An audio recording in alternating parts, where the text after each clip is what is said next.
ये सबको इसमें जो मीटिंग में जितने लोग आए हैं मैं सभी का स्वागत करता हूँ। और मैं हिंदी में बोलूं कि इंग्लिश में बोलूं, किसमें कंफर्टेबल आप लोग? किसमें आप मतलब, मैं तो कहूंगा सर आप हिंदी में ही बोलिए, बच्चों को आसानी होगी समझने में। कुछ हिंदी बोलेंगे, कुछ इंग्लिश बोलेंगे। जो जी जी आपके कुछ जैसे इंजीनियरिंग के वर्ड्स जो होते हैं ना वो हिंदी में नहीं होते हैं। पता नहीं, मेरे को तो पढ़ाया ही नहीं गया है इसलिए मालूम नहीं है, लेकिन मैं उसको ट्रांसलेट करके बताऊंगा। Okay okay sir, okay fine, okay, yes sir, आप बतलाते रहिएगा, बीच बीच में बोलिएगा। हाँ ठीक है। जी तो सर। मैं पहले अपना परिचय दे दूं। परिचय आप लोगों ने दिया है मेरा? नहीं सर, मैंने सिर्फ एक इंट्रोडक्शन दिया था। बेटर होगा सर आप बताएं तो बच्चों को और अच्छा लगेगा sir, please. My self SK Singh, B.Tech from BIT Sindri, passed out in 1983। मैं 1983 में सिविल इंजीनियरिंग में फर्स्ट क्लास विद डिस्टिंक्शन से पास किया था। और वहां से निकलने के बाद मुझे 2-3 जगह जॉब मिला था। इंजीनियरिंग कॉलेज में लेक्चरर का भी मिला था, सब्जेक्ट टू की वो 2 साल में M.Tech में कर लूं। M.Tech मैंने किया नहीं था। और पब्लिक सेक्टर में 2-3 जगह जॉब मिला था। तो मैंने कोल इंडिया को ही ज्वाइन किया। ONGC कल मैंने ONGC में भी मेरा हुआ था, इसलिए मैं नहीं गया कि वो काफी रिमोट प्लेसेस में। हालांकि अभी रिमोट प्लेसेस कोई मायने नहीं रखता है, वहां भी जाना चाहिए। तो सबसे पहले उसमें कैसे मेरा सिलेक्शन हुआ वो मैं 2 लाइन में बतला दूं। वहाँ एक रिटेन टेस्ट हुआ था फाइनल ईयर में जब था, तो एक रिटेन टेस्ट 2 चीज के लिए थे वो लोग, general knowledge, English, general mathematics and engineering discipline के जो सब्जेक्ट थे उसका रिटेन टेस्ट हुआ था। उसके बेसिस पर शॉर्टलिस्टेड कैंडिडेट्स को उन लोगों ने इंटरव्यू लिया था। और इंटरव्यू में सेलेक्ट होने पर फाइनल ईयर में जब था तभी मेरा सिलेक्शन हो गया था। जैसे रिजल्ट निकला हम जाके ज्वाइन कर लिए थे। ओके, तो कोल इंडिया में मुझे रांची जो सेंट्रल कोलफील्ड लिमिटेड वहाँ पोस्ट किया गया था। वहाँ मैं डिफरेंट एरियाज में था।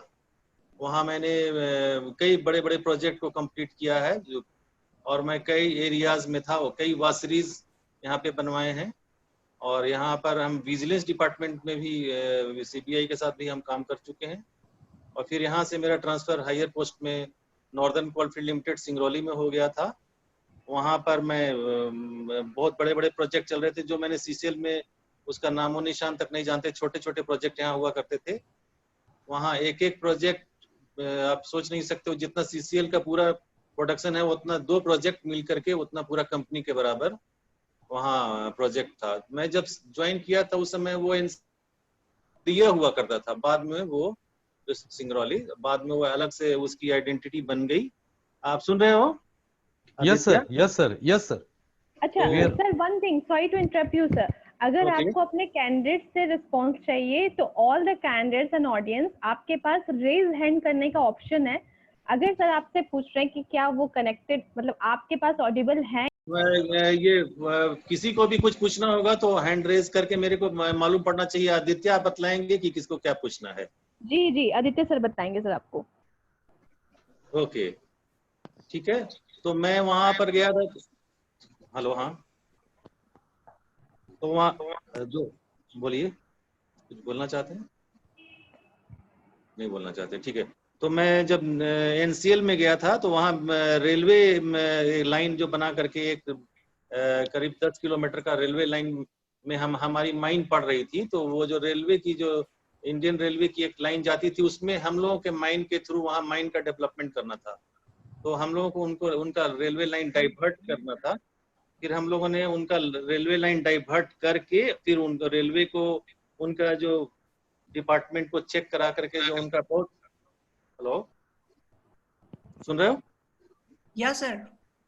हाँ, तो उसको रेलवे लाइन को फिर हम लोगों ने उसको हैंड ओवर किया था। इसलिए तो हम लोग रेलवे का भी काम किए हैं। फिर नेशनल हाईवे प्रोजेक्ट में, स्टेट हाईवे में PWD का भी हम लोग के माइन के थ्रू रोड जा रहा था। तो वो उसमें माइन हम लोग को डेवलप करना था।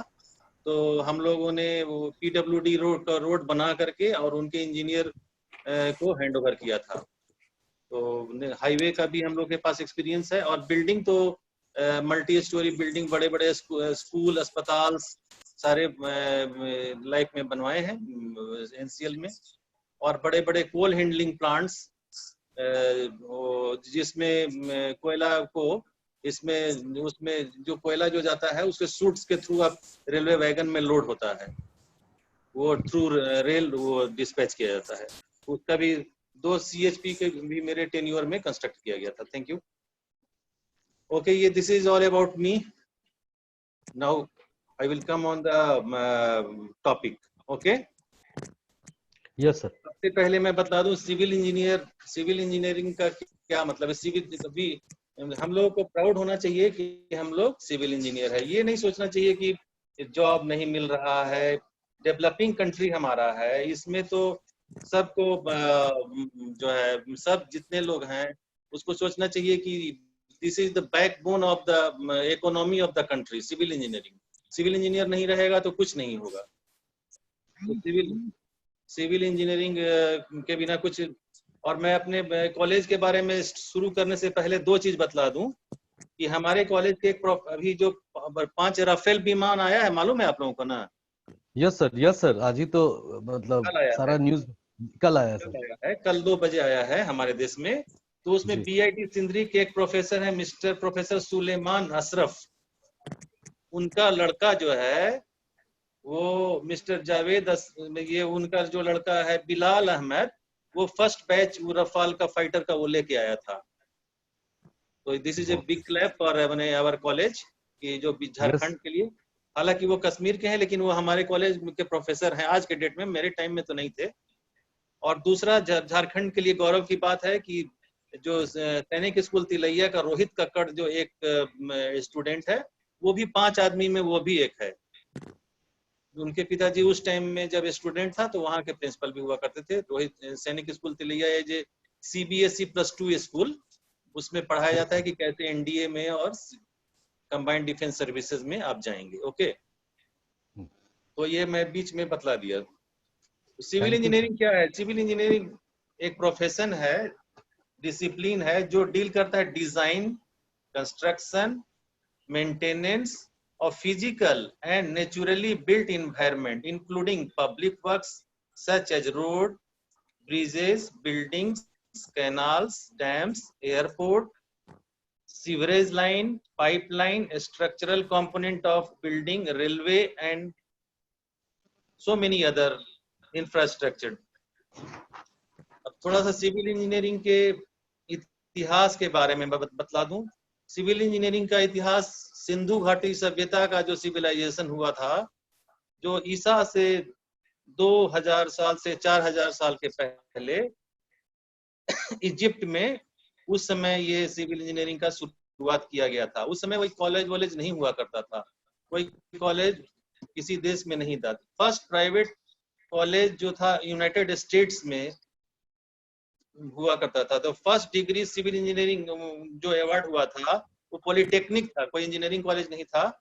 तो रोनसेलर पॉलिटेक्निक इंस्टीट्यूट 1835 में पहला सिविल इंजीनियरिंग का डिप्लोमा दिया गया था। हम लोग के देश में जो पुराने जो सबसे पुराने कॉलेज हैं वो कॉलेज ऑफ इंजीनियरिंग गैंडी चेन्नई में है। IIT रुड़की जो प्रीमियर है सिविल इंजीनियरिंग के लिए, बेस्ट माना जाता है। पहले यूनिवर्सिटी ऑफ रुड़की था, बाद में उसका IIT ने अधिग्रहण कर लिया। और पटना का बिहार कॉलेज ऑफ इंजीनियरिंग जिसको NIT पटना कहते हैं।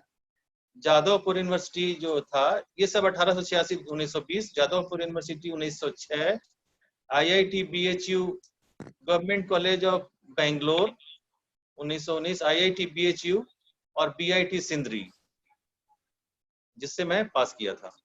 तो ये कुछ कॉलेजेस हैं जो बहुत पुराने हैं। अभी का रैंक वाइज नहीं भाई, पुराना के हिसाब से क्रोनोलॉजिकल ऑर्डर में बताया हूँ, जो जितने पुराने थे से लेकर के जो बाद में आए।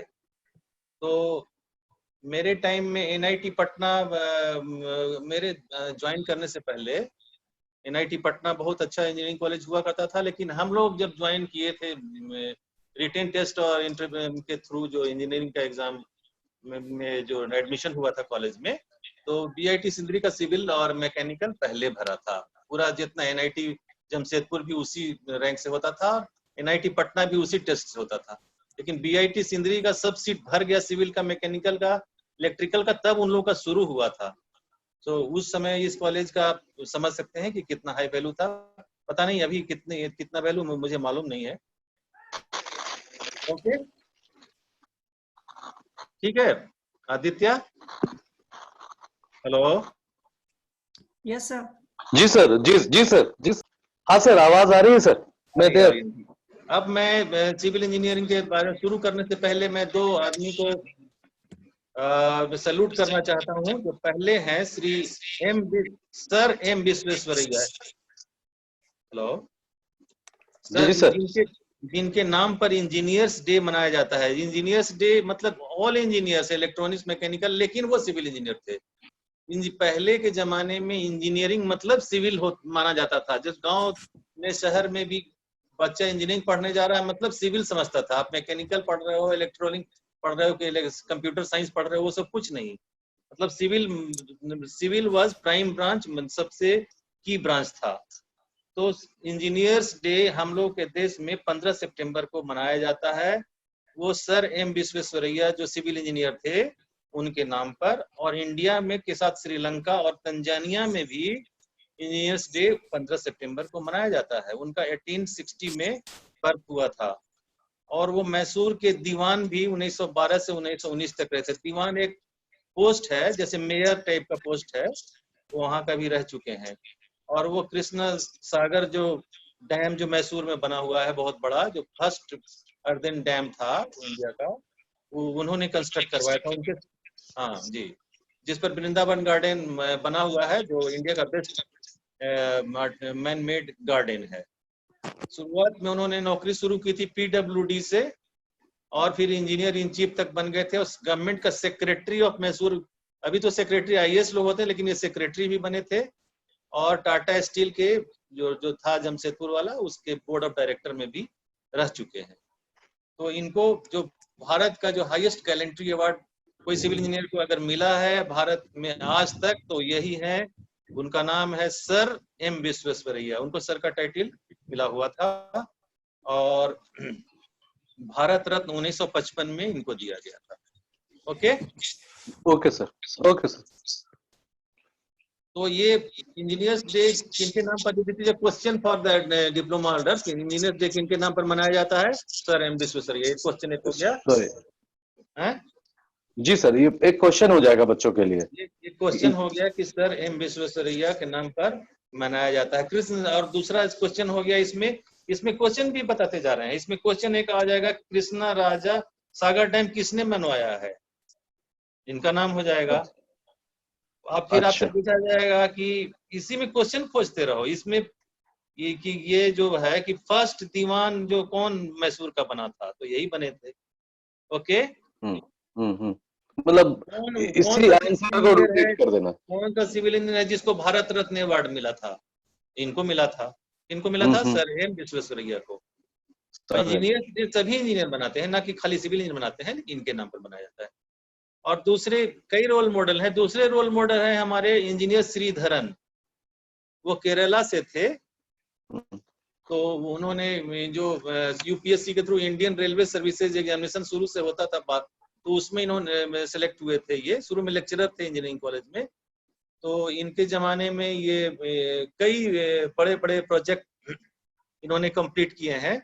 जैसे आप लोग जानते होंगे Delhi metro rail. Delhi metro rail जो है वो प्राइड ऑफ द नेशन है। वैसा मेट्रो रेल आप अमेरिका में भी, मैं गया था तो अमेरिका बहुत पहले बना होगा, इंडिया से 100 साल पहले बना होगा। तो अमेरिका में तो उतना बढ़िया मेट्रो रेल मैंने नहीं देखा। तो ये बहुत अच्छा मेट्रो रेल का मैंने सब चीज, स्टेशन और उसका रेल लाइन और कोचेज बहुत अच्छा ढंग से बनाया गया है। वो सब श्रीधरन साहब का कमाल है। तो श्रीधरन साहब में इतनी क्षमता थी कि इनको अभी जब गवर्नमेंट का जॉब करोगे तो आपके पीछे सीबीआई और सीबीसी लगता है, मालूम है? जो आप उसके परव्यू में रहे हो कि आप जो काम कर रहे हो तो उसमें वो लोग वॉच करता है। गवर्नमेंट जॉब में, सेंट्रल गवर्नमेंट में और पब्लिक सेक्टर में आप जब काम करते हो तो आपके काम को वॉच किया जाता है सीबीआई और सीबीसी के द्वारा। ओके, सुन रहे हैं? Yes sir. हाँ, तो इन्होंने जब मेट्रो रेलवे का जब हेड डायरेक्टर का पोस्ट इनको जब दिया जा रहा था, तो वो दी देन जो प्राइम मिनिस्टर जो शायद थी इंदिरा गांधी थे या राजीव गांधी शायद थे, तो इन्होंने कहा उनसे कि मैं तभी ज्वाइन करूंगा। ऐसा कोई बोल सकता है इंजीनियर, वैसा कोई मान जाएगा प्रधानमंत्री या कोई मंत्रालय? बोला कि मैं तभी ज्वाइन करूंगा जब मेरे ऊपर सीबीसी मेरा कोई काम जांच नहीं करेगा। क्योंकि जो आप पब्लिक टेंडर निकालते हो तो L1 माने सबसे लोवेस्ट वाला पार्टी को देना पड़ता है, और लोवेस्ट वाले पार्टी को देने से उसकी क्वालिटी खराब हो जाती है। तो इन्होंने शर्त रखा था कि मैं तभी ज्वाइन करूंगा दिल्ली मेट्रो रेल जब मुझे मेरे ऊपर उसका जांच नहीं लगेगा। हम जो करेंगे वो फाइनल, हम जो काम कर लिए उसके ऊपर कोई जांच, अगर हमारे ऊपर विश्वास है, हमारे इंटीग्रिटी पर विश्वास है, तो ऐसा आज तक भारत के इतिहास में एक ही बार हुआ है, और वो डॉक्टर इंजीनियर श्रीधरन के लिए ही हुआ था। और आप यहाँ से रामेश्वरम कभी जाओगे तो एक ब्रिज बना हुआ है 8-10 किलोमीटर का, वो पंबम ब्रिज नाम बोला जाता है, जो रामेश्वरम को तमिलनाडु से जोड़ता है। तो एक तूफान आया था बहुत पहले, तो वो तूफान में 1964 में, तो वो तूफान में वो ब्रिज डैमेज हो गया था, तो रामेश्वरम का कनेक्शन पूरी दुनिया से और तमिलनाडु से टूट गया था, मतलब वहां कोई जा ही नहीं सकता था। तो गवर्नमेंट सोचा कि कौन इंजीनियर करेगा, सिविल इंजीनियर, तो इन्हीं की याद आई, तो इनको बुलाया गया। इनको बोला कि भाई इतना बड़ा पुल जो समुद्र के ऊपर बनाया गया है, टूट गया है, आप 3 महीना में कंप्लीट कर दीजिए। तो इन्होंने चैलेंज स्वीकार किया और ये 46 डेज में ही ओनली कंप्लीट कर लिया। तो इसमें क्वेश्चन क्या होगा, पंबन ब्रिज जो 1964 में जो ये हुआ था, वो कौन में दिल्ली मेट्रो रेल किसने बनाया, बताइए। Hello, can you here? हाँ, तो दिल्ली मेट्रो रेल श्रीधरन ने बनाया, ये क्वेश्चन हो जाएगा। और इनका दूसरा बड़ा प्रोजेक्ट है कोंकण रेलवे। कोंकण रेलवे में बॉम्बे से गोवा जाने के लिए पूरा हिली टेरेन था, मतलब बीच में सिर्फ पहाड़ी ही थी, तो पहाड़ी के ऊपर से पहाड़ी पर उतरोगे नीचे, वैसा तो रेलवे लाइन नहीं बिछेगा, तो उसके लिए टनल बना, ये भी चैलेंजिंग काम इन्हीं को दिया गया था। तो उसमें ये 760 किलोमीटर का लेंथ था, और वो पहाड़ी रास्ता का, और उसमें 93 टनल इन्होंने बनवाए थे जो पहाड़ी के बीच में से, और बहुत ऊंचे ऊंचे ब्रिजेस की पियर की हाइट बहुत ज्यादा थी, 64 मीटर लंबे लंबे पाए थे उनके, और 424 मीटर तक लंबे लंबे वो ब्रिजेस थे। तो ये कोंकण रेलवे भी एक पब्लिक सेक्टर को बनाया गया था, जिसको बनाया गया, बोला गया था कि आप बिल्ड करिए, उसको ऑपरेट करिए, और तब हम लोगों को कुछ साल चला के तब हैंड ओवर करिए। तो वो किए थे, उसका हेड यही थे। Aditya, can you hear? Yes, sir. You are audible. Audible? Yes, sir. Okay. अब हम लोग आते हैं सिविल इंजीनियरिंग के सब डिसिप्लिन पर। क्या क्या सब डिसिप्लिन सब जानते ही होंगे। स्ट्रक्चरल इंजीनियरिंग है, इसका एक मेन डिसिप्लिन है, जो कनेक्ट करता है structural design, structural analysis of building, bridges, towers, flyovers, tunnels, offshore structure, arrow structure. और ये आइडेंटिफाई करता है कि लोड जो उस पर एक्ट कर रहा है स्ट्रक्चर पर, उस पर कितने फोर्सेस लग रहे हैं, स्ट्रेस एराइज हो रहा है, जो कि उसको सह सकता है, लोड को डिजाइन स्ट्रक्चर सह सकता है कि रजिस्ट कर सकता है कि नहीं, यही स्ट्रक्चरल डिजाइन है। और लोड कौन कौन होता है, self load, weight of structure, other dead load, live load, moving load, wind load and earthquake load and load from temperature। कितने तरह के लोड को कंसीडर आपको करना होगा। तो आप जब कोई बाउंड्री वॉल बनाते हो तो बहुत लंबा आप नहीं बना सकते हो, लंबा बनाओगे तो उसमें टेम्परेचर के चलते क्रैक्स डेवलप कर जाएगा, तो बीच में कंस्ट्रक्शन ज्वाइंट देने पड़ते हैं। Okay, Sandeep Kumar. Okay sir, okay. Sandeep Kumar मातो, ये student? Yes, sir. Sandeep is a student?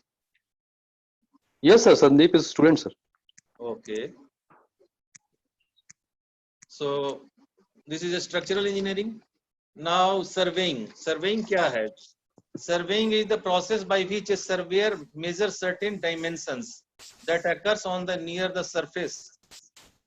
Surface पर कितना ऊंचा है, पहले आप जो कोई भी सिविल इंजीनियरिंग का काम करने जाओगे तो वहां सबसे पहला काम वो जो प्लानिंग के बाद आता है वो सर्वेइंग करने का काम होता है। एग्जीक्यूशन पार्ट जब आता है, सर्वे आप करोगे तो देखोगे कि कितना गड्ढा है, कितना ऊंचा है, कितना नीचा है, तो तभी जब सर्वे कर लोगे तभी वहां पर बिल्डिंग बनेगी, वहां रेलवे लाइन जाएगा, ट्रामवे जाएगा, रोड बन सकता है, पाइपलाइन बीच सकता है, स्ट्रीट बन सकता है, इंफ्रास्ट्रक्चर बन सकता है, हार्बर बन सकता है, एयरपोर्ट बन सकता है।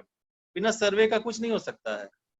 आपको सर्वे बना करना होगा, प्लॉट करना होगा कि कितना फिलिंग होगा, कितना कटिंग होगा, हमको क्या करना होगा, कि कितना पानी है, क्या है। Okay, next is material science.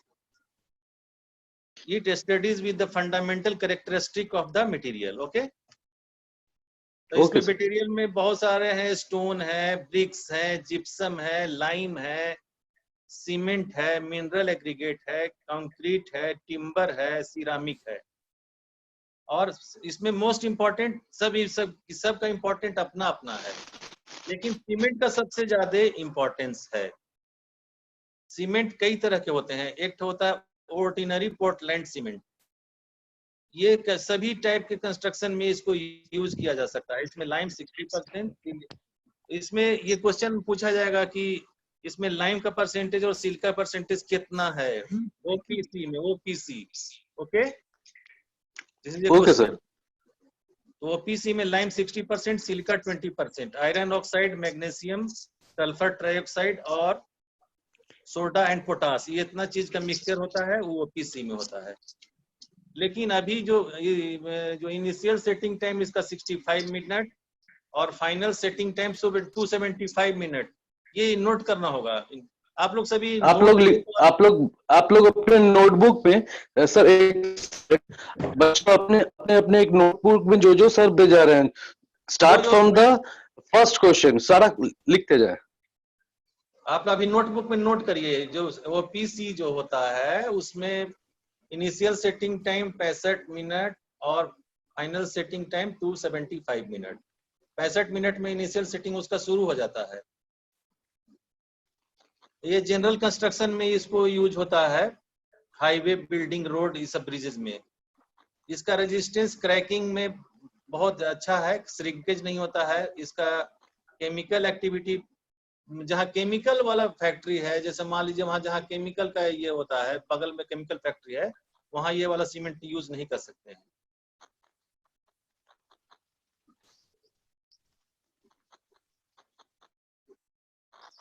और क्यूरिंग टाइम इसमें कम लगता है। और लेकिन इसका डिसएडवांटेज क्या क्या है, ये मास कंक्रीट के लिए यूज नहीं किया सकता है, क्योंकि इसमें enormous amount of heat generate होता है। तो हीट जनरेट होने से क्या होगा, वहां पर क्रैक डेवलप कर सकता है, जल्दी। ओके, क्रैक डेवलप कर जाएगा। Yes sir. Durability of concrete is less. OPC is costlier then PPC, ये जो है कॉस्टली है उससे पीपीसी में। पीपीसी क्यों सस्ता है, उसमें स्लैग लगता है, जो ब्लास्ट फर्नेस से और जो इससे जो आपको थर्मल पावर प्लांट से जो स्लैग निकलता है स्टील प्लांट से, वो उसमें यूज होता है एक कंस्टिट्यूएंट में। पोर्टलैंड पोज़ोलाना सीमेंट जो पीपीसी जो सीमेंट होता है, by synthesizing OPC cement with pozzolanic material. Pozzolanic material क्या क्या हो सकता है, फ्लाई ऐश हो सकता है, सिलिका हो सकता है, राइस का हस्क, जो भूसा नहीं होता है, जो चावल आप निकालते हो धान से, तो धान का जो भूसा है वो भी हो सकता है। ब्लास्ट फर्नेस का स्लैग भी हो सकता है, स्टील प्लांट का, बोकारो का, जमशेदपुर का, राउरकेला का। ओके, जहां भी हाइड्रोलिक स्ट्रक्चर होगा वहां पे इसी का यूज होता है। मेरीन में, डैम में इसी का यूज होता है। और प्लास्टरिंग वगैरह करना है तो ओपीसी उतना महंगा हम क्यों करेंगे, ईंटा जोड़ना है तो उसी को क्यों करेंगे, नहीं समझे आप। उसको कॉस्टली काम जो है, जो मान लीजिए आपको रूफ का काम है, कॉलम का काम है, तो उससे करेंगे।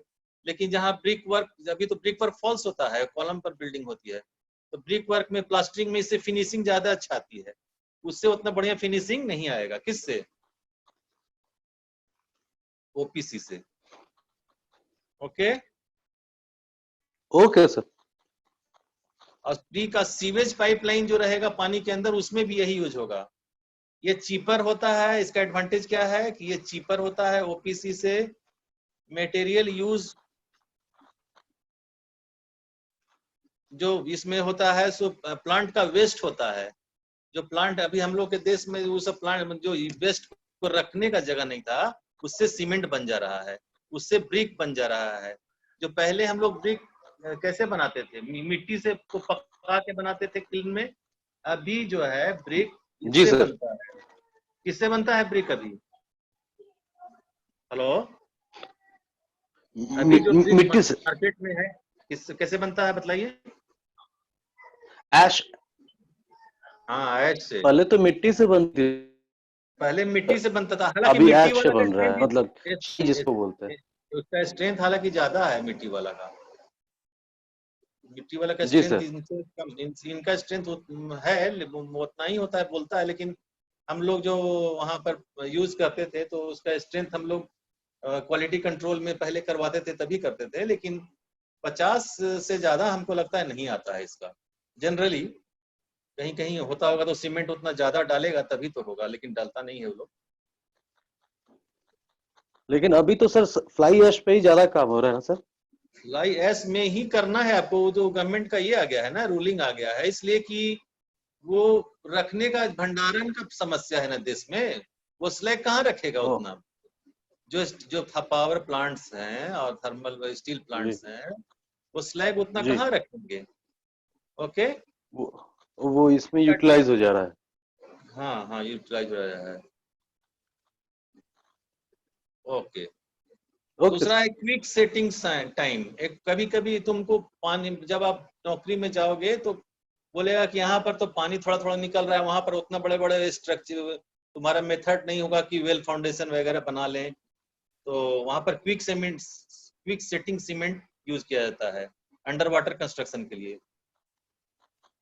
उसमें कुछ कुछ ओपीसी में मिलाया जाता है, क्लिंकर, एल्यूमिना सल्फेट, ये सब मिलता है, और रेनी सीजन में अगर काम करना है तो उसको जल्दी जल्दी में हम लोग कर सकते हैं।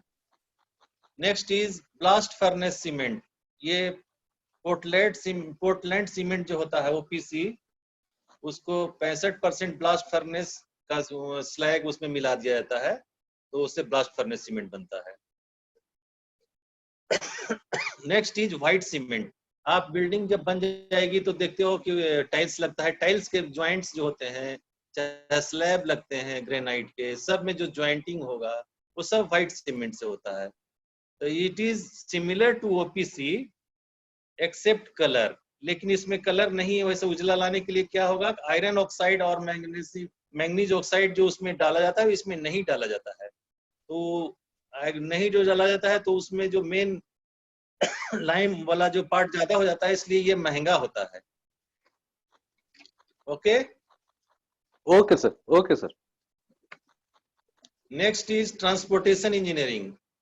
It involves with designing and construction of and maintaining of transportation in infrastructure such as highway, railway, airport, canals and ports. Okay. Okay. Earthquake engineering. It involves designing the structure to withstand hazardous earthquake exposure. आप कोई भी building बनाओगे तो कभी कभी आप लोग देखते हो कि भूकंप आया और शहर के 30-40 फ्लैट गिर गए। क्यों गिर गए? क्योंकि जब उन्होंने डिजाइन किया था तो सिस्मिक लोड या अर्थक्वेक लोड का कंसिडरेशन नहीं किया था उन्होंने। उसका डिजाइन में उसका लेना होगा कि अर्थक्वेक, मान के चलना होगा कि अर्थक्वेक आएगा तो इसके लिए हम कितना, जहां अर्थक्वेक जो है वहां बहुत ज्यादा रखना पड़ेगा उसका, यहाँ कुछ तो फैक्टर ऑफ सेफ्टी लेना होगा। ओके। Okay sir.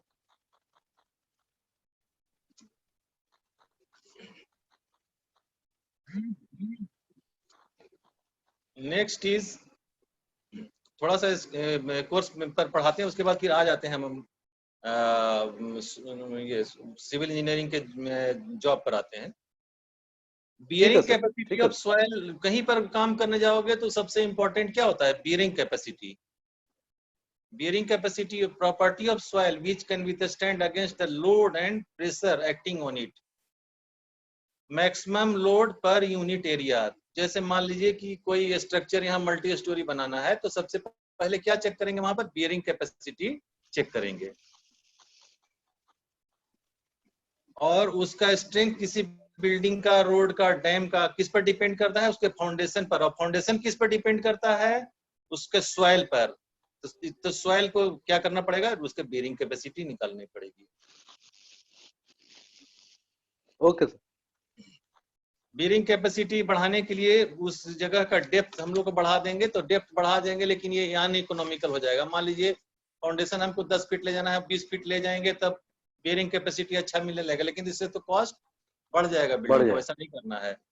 तो हम लोग को drainage of soil 50% bearing capacity is lost in sandy soil due to presence of excess water. तो फाउंडेशन जितना कटेंगे उसको इतना ही पैरेलल एक लंबा ड्रेन और काट देंगे, सो दैट कि वहां का पानी निकल जाए। Okay okay sir. और जहाँ पे नहीं मिल रहा वहां पर हम लोग पाइल ड्राइव करते हैं, या वहां पर स्टोन डालते हैं और ग्रेवल डालते हैं, सैंड डालते हैं। ये हम लोग इसको बढ़ाने के लिए bearing capacity. Okay okay sir. Okay, अब हम आते हैं जॉब पर। ओके जी सर, ये बहुत जरूरी है सर, बच्चों का एक यही सवाल रहता है सर। सबसे पहले मैं जॉब पर आता हूं, तो सबसे पहले आप जॉब के लिए जाओगे जॉब के लिए जाओगे तो तुमको कहीं भी जाओगे तो पहले तो तुम कई जगह तो पूछता है कि तुमको एक्सपीरियंस है कि नहीं। तो एक्सपीरियंस कहाँ से होगा? नया आदमी को, नया आदमी को तो एक्सपीरियंस होगा नहीं। ओके तो ओके सर। उसको एक्सपीरियंस नहीं होगा तो क्या करना होगा?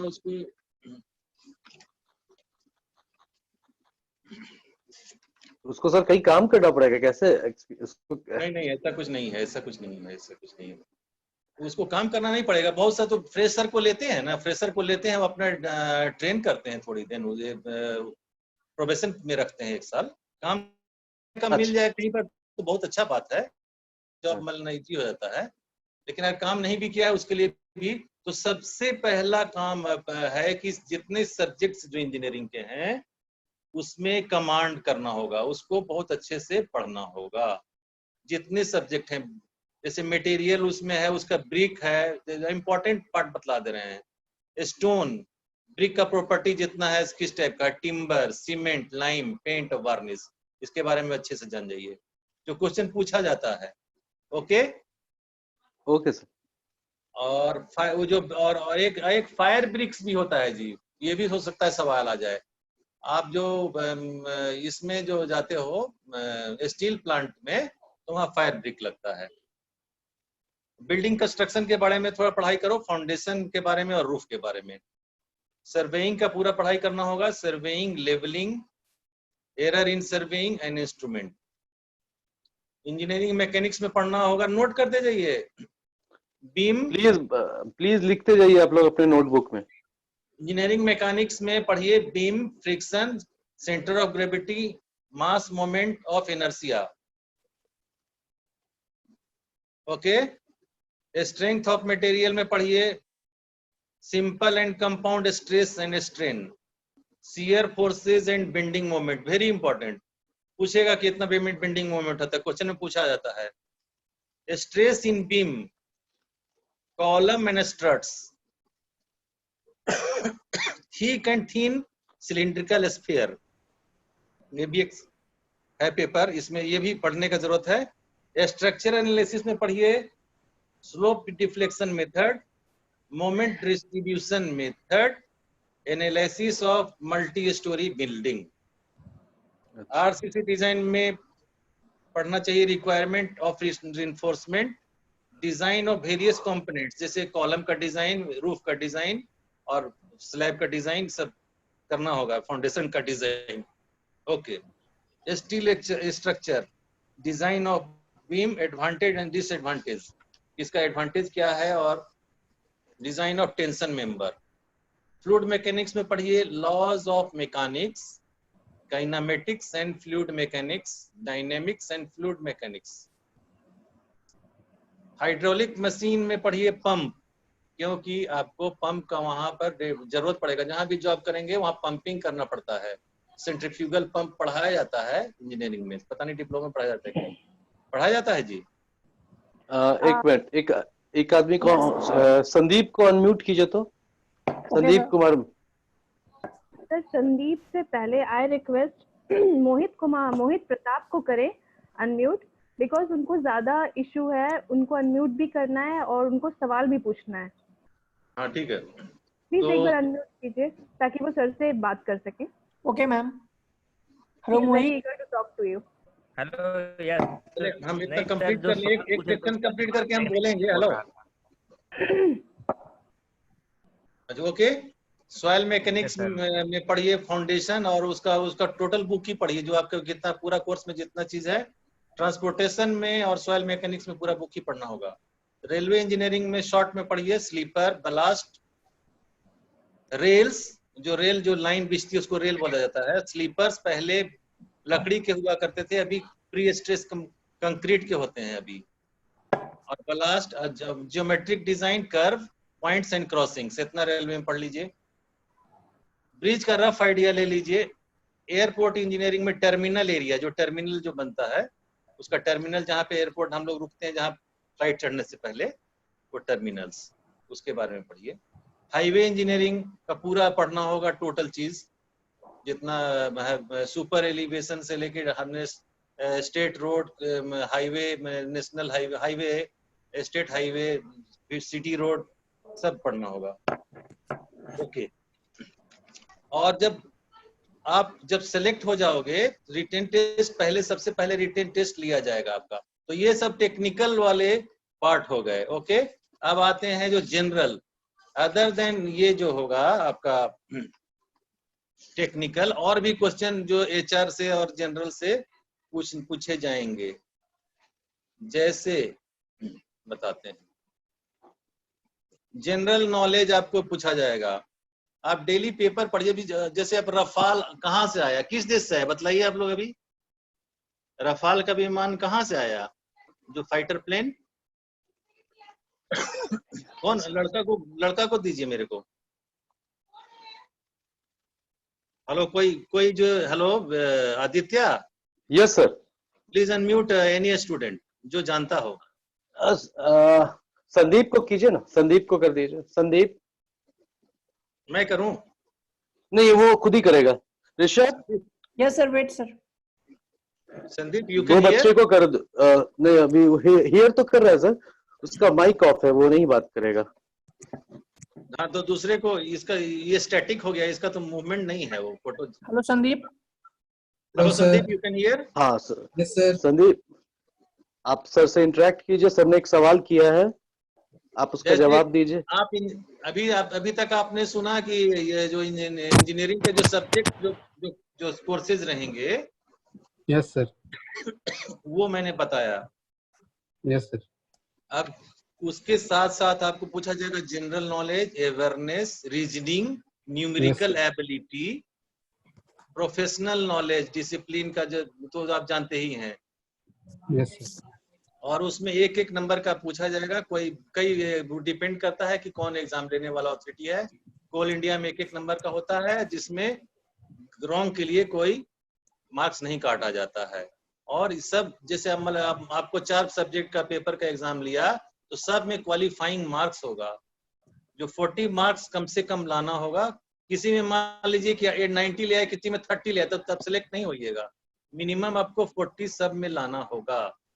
ओबीसी को 35 लाना होगा, और एससी एसटी को 100 में 30 लाना ही होगा। कोई 5 ला दिया, उसको नहीं लिया जाएगा। पहले के जमाने में लिया जाता था, अब नहीं लिया जाता है। ओके, पोस्ट वैकेंट छोड़ दिया जाएगा। ओके, रोशन कुमार को कर दीजिए unmute. Roshan Kumar Singh. Okay sir. Okay. तो पेपर जो 2 पेपर में एग्जाम होंगे, एक general knowledge awareness numerical ability की एक पेपर होगी और दूसरा प्रोफेशनल नॉलेज जो अभी पहले बतलाया इंजीनियरिंग वाला। 2 पेपर में आपका एग्जाम लिया जाएगा। ओके, यस कोई सर, लड़का है? Yes sir. मैं रोशन को कर रहा हूँ सर।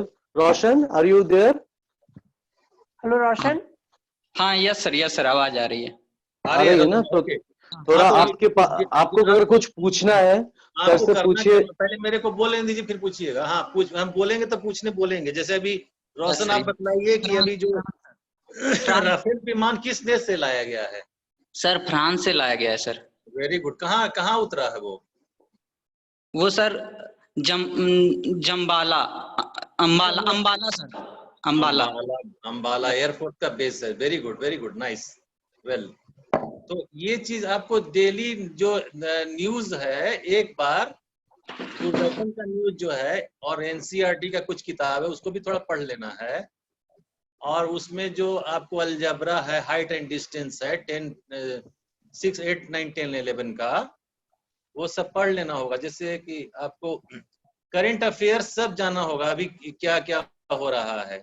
ठीक है, अभी प्रेसिडेंट इंडिया का कौन है बतलाओ भैया? Hello, please right in chat box. आप जवाब दीजिए। रोहन कहाँ गए? रोहन, ये क्वेश्चन पूछा जाएगा कि who is president of India.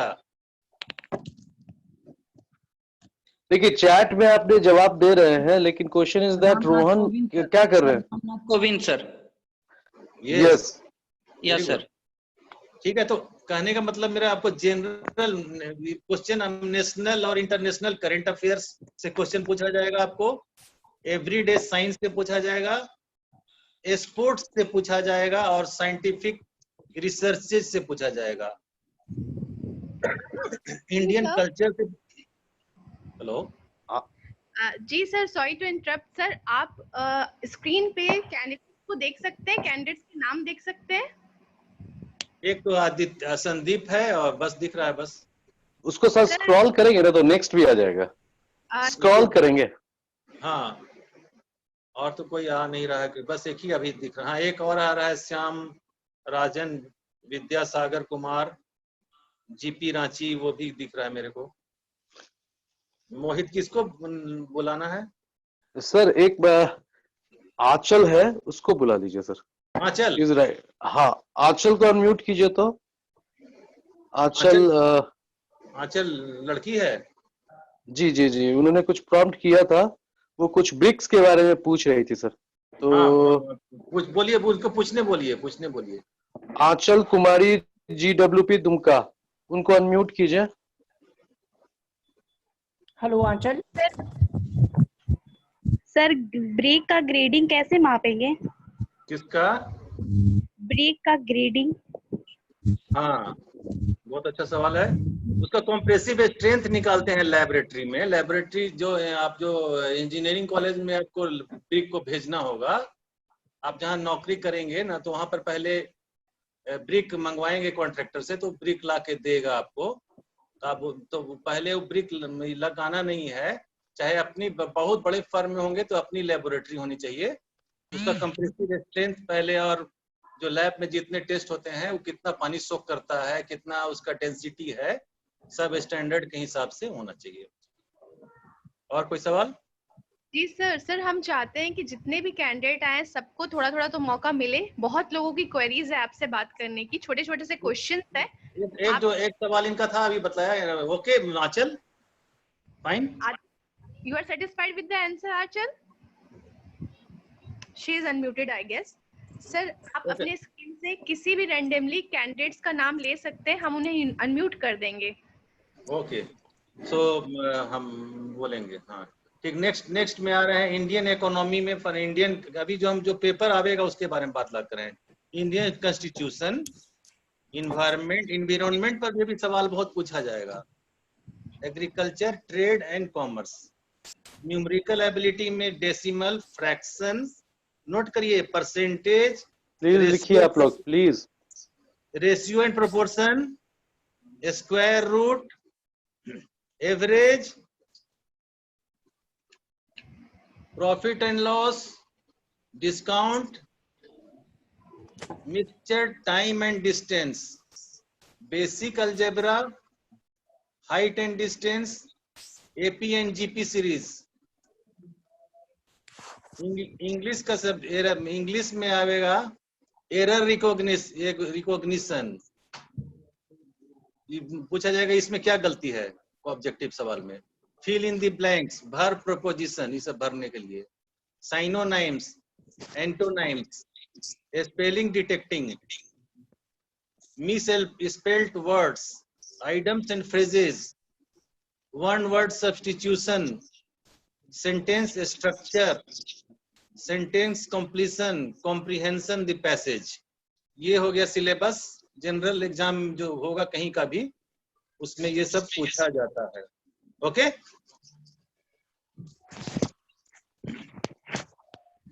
Okay, समझ गए? Yes, जी सर।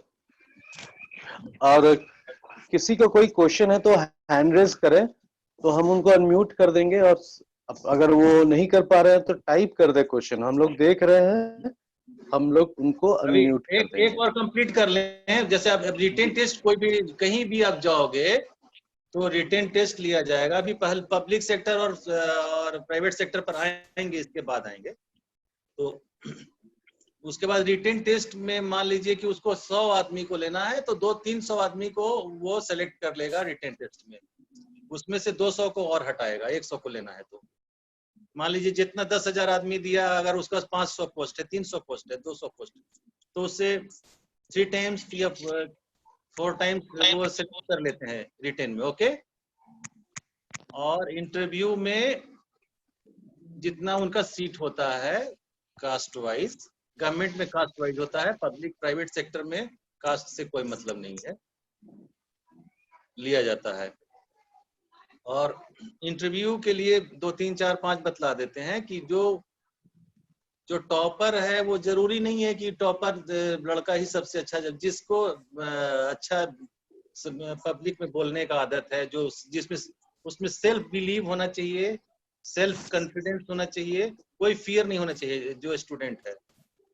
और एक्स्ट्रा करिकुलर एक्टिविटीज अगर वो की हुई हैं, जैसे मान लीजिए कि स्पोर्ट्स में डिस्ट्रिक्ट लेवल या नेशनल लेवल या कुछ भी अपना उस शहर का के लिए उसका कोई सर्टिफिकेट है, उसका भी वेटेज इंटरव्यू में मिलता है। तो इंटरव्यू में जाने से पहले 4-5 चीज बतला देते हैं। कई कंपनी सिर्फ इंटरव्यू लेती है, रिटन टेस्ट नहीं लेगी प्राइवेट वाली, डायरेक्ट वो कि इंटरव्यू में आइए। तब इंटरव्यू में जाने के लिए 4-5 चीज जान के रखिए कि आपको जो फॉर्मल ड्रेस रखना होगा। फॉर्मल ड्रेस का मतलब समझते हो आदित्य? Yes sir. हाँ, जीन्स पैंट ये सब नहीं। जीन्स जो जनरल पैंट शर्ट जो होता है, टी शर्ट नहीं चलेगा, जीन्स नहीं चलेगा, स्पोर्ट्स शू नहीं चलेगा। क्या चलेगा? फॉर्मल शर्ट और फॉर्मल पैंट। फॉर्मल पैंट और शू कैसा? चमड़े का, जो बस मतलब चमड़े का काला शू। काला शू सर। Very good. और तो सबसे पहले जो है वो क्या देखा जाता है, सबसे पहले आप कहीं पर इंटरव्यू में जाते हो तो आपका सबसे पहले बॉडी लैंग्वेज चेक करता है कि इसका बॉडी लैंग्वेज कैसा है। कोई झूम के जा रहा है, कोई चलने नहीं आ रहा है, तो सब चीज जानना होगा कि कैसे इंटरव्यू में फेस करेंगे। बड़े बड़े बाल नहीं होने चाहिए या दाढ़ी बढ़ी हुई नहीं होनी चाहिए, मतलब वेल ड्रेस्ड। बहुत ज्यादा ध्यान नहीं देना, लेकिन उस पर 2-3 चीज तो एकदम खास करके। और बहुत ज्यादा सेंट भी लगाना नहीं है, लेकिन गंद भी नहीं करना है पसीना से। ओके, तो 3-4 चीज ये पॉइंट रखना है, ध्यान रखना है। और अपना जाने से पहले सेल्फ कॉन्फिडेंस रखना होगा कि जो भी सवाल है नहीं जानेंगे तो नहीं बताएंगे, नहीं हम जानते हैं ये चीज। और जो जानेंगे, या उतनी काबिलियत होनी चाहिए उसको कि वो जिस क्षेत्र में महारत हासिल रखता है उसको उस पर खींच के ले आए इंटरव्यू लेने वाला को। तो इंटरव्यू लेने वाले में 4-5 मेंबर रहते हैं जनरली। कुछ टेक्निकल मेंबर रहेंगे, कुछ जो काम करने वाले इंजीनियर रहेंगे, कुछ कॉलेज के प्रोफेसर को ही बुला लेता है, और कुछ एचआर के लोग भी रहेंगे। एचआर के लोग वही जनरल सवाल करेंगे कि वो जनरल कुछ क्वेश्चंस हैं, मैं उस पर आऊंगा। तो इंटरव्यू क्या है? The interview is one crucial phase in a person's career that can potentially make his entire future. उसके entire future को, career को बनाता है, वही इंटरव्यू है। किसी भी आदमी का ड्रीम होता है कि वो जॉब को फर्स्ट इंटरव्यू में ही क्रैक कर दे। Okay? From the perspective of the firm employing the person, an interview is very crucial and decisive step which helps them to assess the potential candidate. Interview written test से वो लोग नहीं समझ पाता है कि किसको लेना है, किसको नहीं लेना है। हो सकता है कि रिटन में आपको ज्यादा है और इंटरव्यू में जो बहुत अच्छा किया, जो कम भी लाया है, क्वालिफाइंग मार्क्स ले आया, वो भी सिलेक्ट हो जाए। उसको उस टाइप का कैंडिडेट चाहिए होता है जो राइज टू दी ओकेजन। वैसे स्टूडेंट को लोग पूछता है कि राइज टू दी ओकेजन, वहां जरूरत पड़े पर तुरंत रिएक्ट करे, वैसा घर में सोया नहीं रहे। It is therefore highly recommended that a prospective candidate got himself well accustomed with the method of interview and various questions which are frequently asked. उसको मालूम होना चाहिए कि इस इंटरव्यू में क्या क्या सवाल पूछा जाता है, तुमको मालूम रहना चाहिए और क्या क्या सवाल। तो इसके लिए क्या करना होगा? इसके लिए करना क्या होगा कि स्टूडेंट जो होगा पूरा फंडामेंटल्स क्लियर रहना चाहिए सब सब्जेक्ट का, और जिस इंडस्ट्री में जा रहे हैं उसका तो खास करके, रोड में जा रहे हैं तो रोड का बहुत ज्यादा डेप्थ में नॉलेज चाहिए, एयरपोर्ट में, रेलवे में जा रहे हैं तो रेलवे का बहुत डेप्थ में हमको नॉलेज चाहिए, फाउंडेशन का तो सब में चाहिए। ठीक है? So the best way to approach the properly well, ये फंडामेंटल उनका क्लियर होना चाहिए टॉपिक का, और एकेडमिक्स में उनका जितना है वो फंडा क्लियर नहीं होगा तो कुछ नहीं कर सकते हैं। इसलिए फर्स्ट एंड फॉरमोस्ट वर्क है कि इंटरव्यू में जाने से पहले सब सब्जेक्ट को बहुत ध्यान से उसको तैयारी करना होगा, और तैयारी करने के बाद उसका तब ऑब्जेक्टिव टाइप क्वेश्चंस, उसके सब्जेक्ट वाइज कैसे तैयारी करनी होगी, सब ऑब्जेक्टिव टाइप उसका पहले में क्वेश्चन पूछा जाएगा। अभी रिटन में अभी नहीं पूछा जाता है। तो I will recommend 2 books for objective type. तो ऑब्जेक्टिव टाइप का क्वेश्चन कैसे करोगे? जैसे मान लो कि तुम एक पेपर को पूरा, उसमें सब्जेक्ट वाइज पूरा पेपर को पूरा पढ़ लो, तुम अपना किताब को, मटेरियल इंजीनियरिंग मटेरियल पढ़ रहे हो चाहे ट्रांसपोर्टेशन पढ़ रहे हो, तो पहले पूरा फंडामेंटल क्लियर कर लो, तब फिर ऑब्जेक्टिव वाला किताब निकालो, फिर ऑब्जेक्टिव वाला किताब को देखो कैसे टाइप का क्वेश्चन है, उसको हल करो। तो खन्ना पब्लिकेशन के द्वारा नोट करिए, एसके दुग्गल का एक किताब है, वो 349 रुपीज का है, बहुत अच्छा किताब है, objective type question and answers. दूसरा ऑब्जेक्टिव टाइप का है civil engineering for competition by R Agor, भी खन्ना पब्लिशर का है, 719 रुपीज का है ये बुक। इसमें बतलाया गया है कि आप इंटरव्यू में क्या क्या सवाल जनरल पूछा जाता है, इसमें बतलाया गया है इस किताब में। मेरे पास वो बुक नहीं है अभी, मैं ड्यू टू कोविड-19 मैं कहीं जा नहीं पा रहा हूँ। दोनों बुक खरीदिए आप लोग। और जो सबसे पहला काम नौकरी चाहते हैं तो अपने सब्जेक्ट पर कमांड करिए, घूमना फिरना छोड़िए, ज्यादा अपना सब्जेक्ट पर कमांड सब पर करिए, कमांड करिएगा। फिर उसके बाद ऑब्जेक्टिव वाला किताब को भी देखिए, फिर उसको देखिए कैसे किसमें नहीं होता है।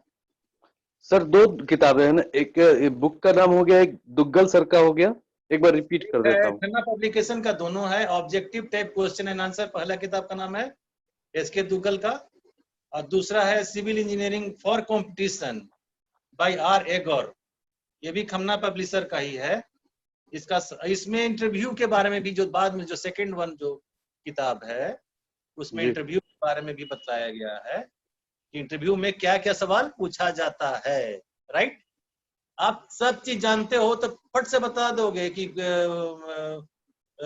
बेंडिंग मोमेंट इसका कितना होता है, फलाना चीज का स्पेसिफिक ग्रेविटी कितना होता है, जानते हो तो फट से बता, जो जानेगा सो बताएगा, नहीं जानेगा, नहीं पढ़े रहेगा, वो कहाँ से बताएगा? जी सर, क्या पूछेगा आप नहीं जानते हो। लेकिन क्या जनरल क्या पूछा जाता है सवाल, तो लोग को बहुत कुछ सवाल जनरल होता है, कुछ तुम्हारा जो इलेक्टिव सब्जेक्ट डिप्लोमा में वो भी होता है, इलेक्टिव होता है, स्पेशलाइज सब्जेक्ट होता है, बताइए। जी जी। खुशबू को ऑन कीजिए, तो दो बच्चे को कर दीजिए, खुशबू को कर दीजिए, ऋषभ खुशबू को कर दीजिएगा, और रिया रानी कुमारी, इन दोनों को कर दीजिए, दोनों को कर दीजिए।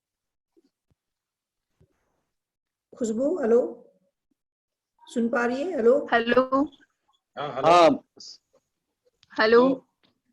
तो हाँ सर, मेरा question, good evening sir.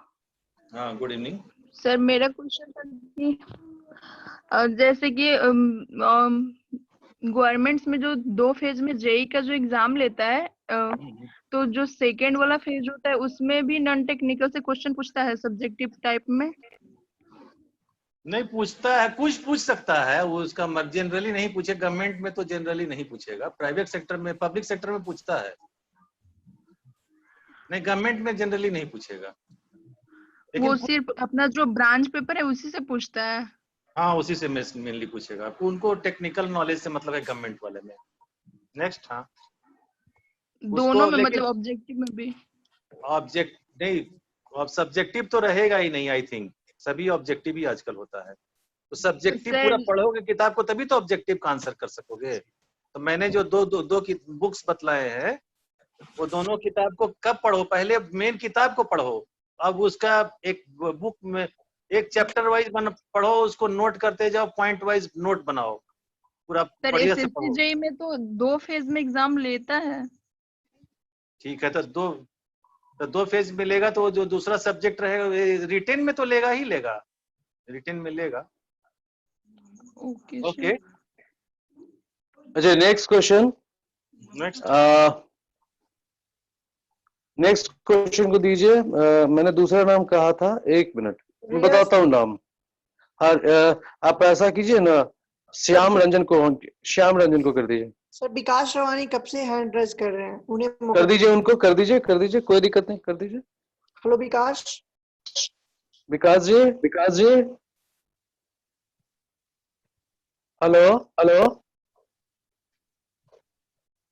Hello विकास, लगता है बिजी है। नेक्स्ट को कर दीजिए। Okay sir. जिसने भी क्वेश्चन डाला है ना उसको कर दो, मैं भी बता रहा हूँ नाम।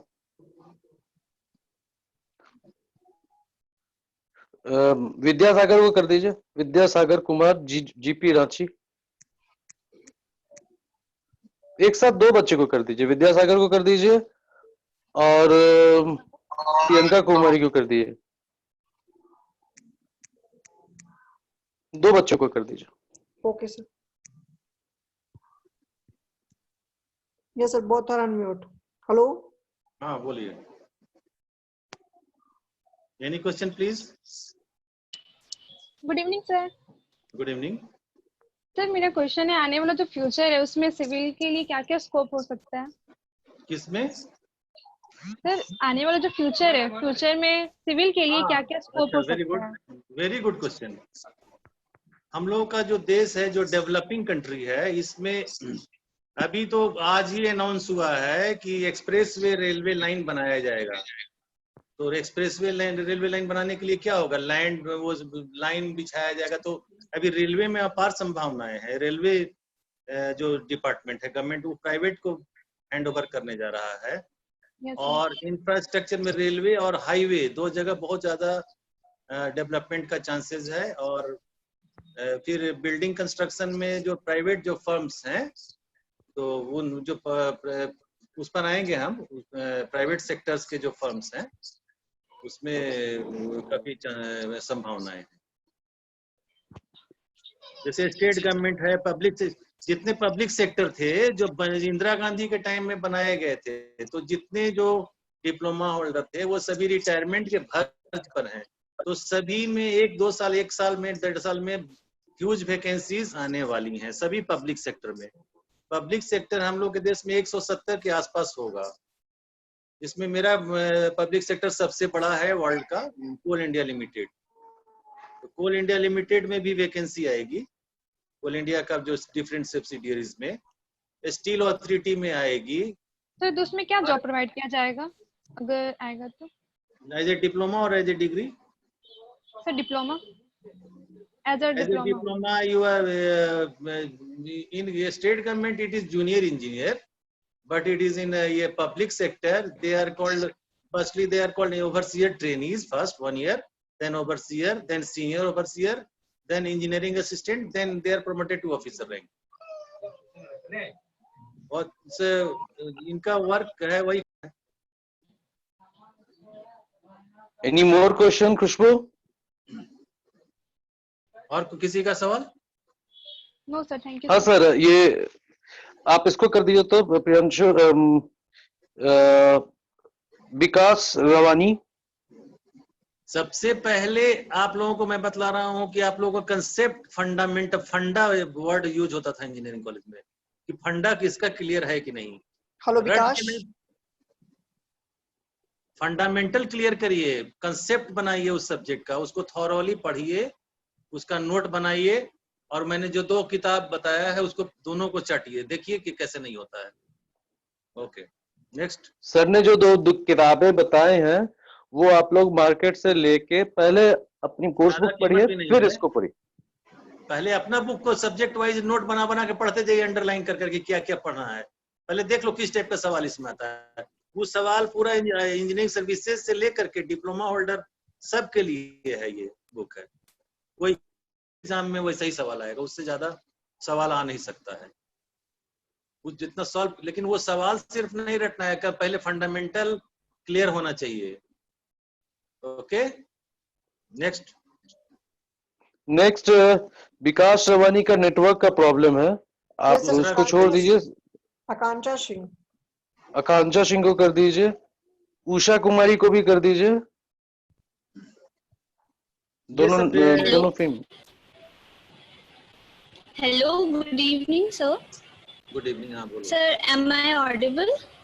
या you are audible. So my question is that what if I am qualified according to my qualification, but some sector asks for experience. So in that case, what we consider and what is the solution for that? Okay, it is also a good question. So one, you have to, if you get the job in first instance without having job without experience, then it is not required. But if you you do not get the job within 1 year or 2 years, you get the experience from the private builders. You can work Private sector. So yeah. Means how civil engineer can work in private sector means in what position, that like we are fresher, we don't know much things. As a fresher, you have to deal with the very primary, just like a soldier on the front for civil engineering. Soldier on the front, जैसे जो लड़ाई लड़ता है, Yes, जो एक सेना, जो सबसे पहले कौन रहता है, आर्मी का जो सेना रहता है सबसे आगे, सेकंड लेफ्टिनेंट में जो हेड रहेंगे वो पीछे रहते हैं। तो यू आर द एकदम फ्रंट से लीड करना है आपको। तो आपको क्या क्या आपको काम करना है कि आपको सर्वेइंग करनी जानना होगा, आपको मालूम करना होगा, एस्टिमेट बनाना जानना होगा, एस्टिमेट बिल्डिंग का, रोड का, इसका सबका एस्टिमेट बनाना जानना होगा, आपका काम होगा। आपको उसको मेजरमेंट बुक में एंट्री करना होगा, मेजरमेंट कैसे लिया जाता है जानना होगा। और तीसरा एग्जीक्यूशन का काम आपका होगा। एग्जीक्यूशन, रोड बन रहा है, हाईवे बन रहा है, एयरपोर्ट बन रहा है, उसमें एग्जीक्यूशन जो कॉलम, बीम, स्लैब्स जितने बन रहे हैं, स्ट्रक्चर हो गए, वो सब आपको आपके सामने खड़ा होकर बनवाना है। यही आपका काम है। Okay. घर में बैठ के मैंने वो नेक्स्ट। हाँ, श्याम रंजन को ऑन कीजिएगा, तो श्याम रंजन को।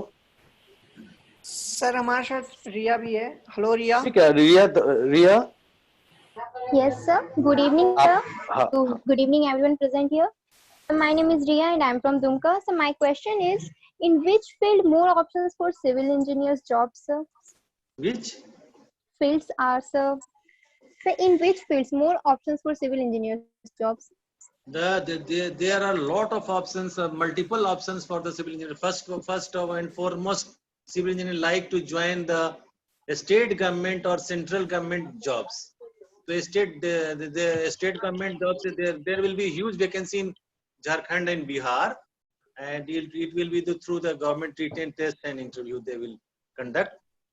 And secondly, in private public sector, and thirdly in the private sector. There are 3 options. So there are 170 public sectors which advertise for diploma holder for their industries, as well as there are more than 100 private sectors and who also employ diploma holders, because diploma holders are key for civil engineering. Okay. Yes sir sir but अगर हम चाहे diploma के बाद किस job के लिए prefer मतलब कि सबसे अच्छा होता है हम लोग के लिए करना? डिप्लोमा करने के बाद में AMI भी आप कर लो। AMI बीटेक के बराबर आपको डिग्री मिल जाएगी। तो AMI का जो इंस्टीट्यूशन ऑफ इंजीनियर्स इंडिया है वो आपको डिग्री इंजीनियरिंग में दे देगी। उसका मैं फेलो हूँ, मतलब रांची में भी है, वो वहां से जाकर फॉर्म लीजिए, भरिए और कहीं जाने की जरूरत नहीं। MI किस कॉलेज से हो जाएगा? मींस उसके लिए कोई कॉलेज नहीं है, पढ़ना है, घर में पढ़ना है। ओके सर, बस वो डिग्री मिलेगा लैब के लिए BIT मिश्रा में भेजा जाएगा आपको। Okay sir. लैब जो होगा रांची में अगर AMI कर रहे हैं, यस सर, जिस शहर में कर रहे हैं वहां से नजदीक में जो इंजीनियरिंग कॉलेज होगा, यस सर, तो बाकी थ्योरेटिकल पेपर आपको खुद से पढ़ना होगा, उसका कोर्स आपको दे दिया जाएगा और एग्जामिनेशन लेगा 6-6 महीने पर। उसमें कुछ जितना पेपर आप क्लियर किए उतना पेपर क्लियर किए, उसके बाद वो क्लियर किए तो आप कोई भी कितने इयर्स का कोर्स है? हाँ जी सर, ये कितने इयर्स का कोर्स है? हेलो, कोर्स तो 3 साल का होगा हमको लगता है, 3 या 4 साल लगेगा, 3 साल से भी कम, 3 साल तो लगेगा जी। Okay sir. लेकिन वो आपको उसके लिए सिर्फ बैठे नहीं रहना है, आप जो जॉब पकड़ना है पहले पकड़ लो और पैरेलल में इसको 4 पेपर 6 पेपर करके क्लियर करते गए। हम पूरा पेपर क्लियर कर दिए तो हम बड़ा कम टाइम में भी निकाल सकते हो तुम। डिपेंड करेगा, 6-6 महीना पर पेपर होगा, 6 महीने में पहला सेमेस्टर, फिर दूसरा सेमेस्टर दूसरा 6 महीना में, और पहला सेमेस्टर में जो पेपर क्लियर नहीं हुआ वो कैरी ओवर हो जाएगा, उसको भी क्लियर करना होगा आपको, तभी आगे मान ली 3rd में जा सकते हैं, लेकिन इधर वाला पेपर आपका बैक रहेगा, उसको भी क्लियर करेगा तभी आपको डिग्री मिलेगी। और इसकी डिग्री सब जगह वैलिड है इन गवर्नमेंट ऑफ इंडिया के लिए, जैसे कोई उतना इजी नहीं है, this is also tough job, लेकिन इसको भी सभी स्टूडेंट को जो अपने आप को कुछ समझते हैं कुछ करना है तो इसको भी कर लेना चाहिए, लेकिन बैठ के नहीं करना है, पहले जॉब को पकड़ लेना है कहीं, उसके पैरेलल में इसको करना है। Next. Thank you sir. Vikas को देखो तो ऋषभ विकास को देखो बोल रहा है, अगर उसका नेटवर्क आया होगा तो बात कर लो। विकास रवानी एंड श्याम रंजन दोनों को कर देना। हेलो विकास। विकास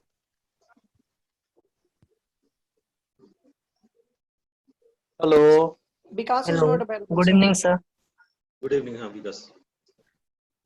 सर श्याम रंजन। हाँ ओके, फाइन।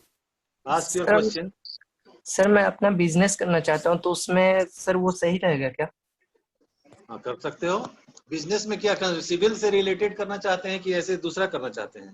सर सिविल से रिलेटेड। अरे हेलो सिविल सर। से रिलेटेड, अरे मेरा ये स्क्रीन से चला गया, क्या करें? नो सर, मेरे को दिख नहीं रहा है। आ गया, हाँ ठीक है। हाँ सिविल से रिलेटेड करना चाहते हो, बिजनेस करना चाहते हो? Yes sir. बिजनेस करने के लिए सबसे इम्पोर्टेंट होगा कि आपके पास फंड कितना है, आपके पास पैसा है कि वो बिजनेस करने के लिए? यस सर है। पैसा है तो आप बिल्डर का काम करो, सबसे अच्छा।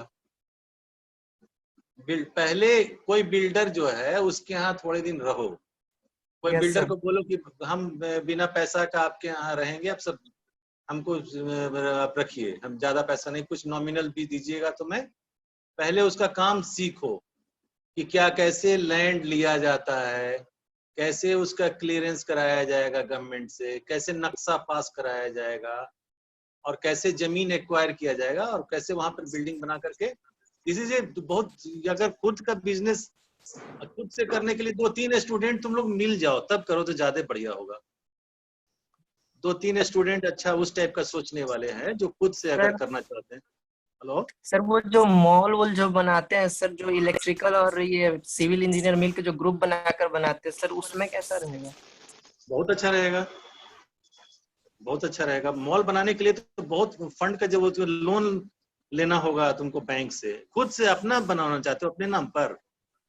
नो सर, जैसे कोई भी प्रोजेक्ट देता है तो जैसे हम लोग अपना ग्रुप बना लेंगे, बाद में उसी को नाम देकर बड़ा बिजनेस करना चाहे तो हो सकता है। क्यों नहीं हो सकता है, क्यों नहीं हो सकता है। पहले आप एक बैग चाहोगे तो नहीं होगा, पहले किसी बिल्डर के यहाँ किसी के यहाँ अटैच होके काम को सीखना होगा 6 महीने साल भर। जब जान जाओगे तब फिर से खुद से अपना वाला बिजनेस चालू कर दो। कुछ उसमें डिग्री वाले लड़का लोग को ले लो, 1-2 ठो को IIT चाहे कोई अच्छा BIT वाला। अरे बीटेक करना चाहते हैं। बीटेक करना चाहते हो तो बीटेक MIE से कर लो। अगर इसमें रैंक आ जाएगा तो BIT में तो ऐसे ही दो लड़का को होता है टॉप रैंकर को, फर्स्ट सेकंड को शायद लेता है वहां। हम लोग टाइम में तो लेता BIT था। सिंदरी में लेटरल एंट्री होता है? लेटरल एंट्री तो बहुत कम को होता है ना, 2-4 आदमी को होता है। Yes sir. बहुत ऐसा नहीं कि 10-20 आदमी को नहीं होता है, फर्स्ट सेकंड टॉपर को शायद होता है, ऐसे कुछ होता है। तो वहाँ एंट्रेंस लिया जाता है ना? एंट्रेंस लिया था, हाँ तो एंट्रेंस में हो जाता है तो वेल एंड गुड, तब बढ़िया निकल जाओ उधर। ये तो सबसे अच्छा ऑप्शन है, और नहीं तो this is the best option. Thank you sir. और एक और था ना Rishabh, there was one guy also. सब विकास रखे हो ना उसको अनम्यूट करके। ऋषभ? Yes sir. विकास का आया क्या? No sir. Vikas are you there? तो विकास को हटा दो, क्वेश्चन कर दो उषा कुमारी GWP गुमटका। Sure sir. और एक और लड़का बताता हूँ,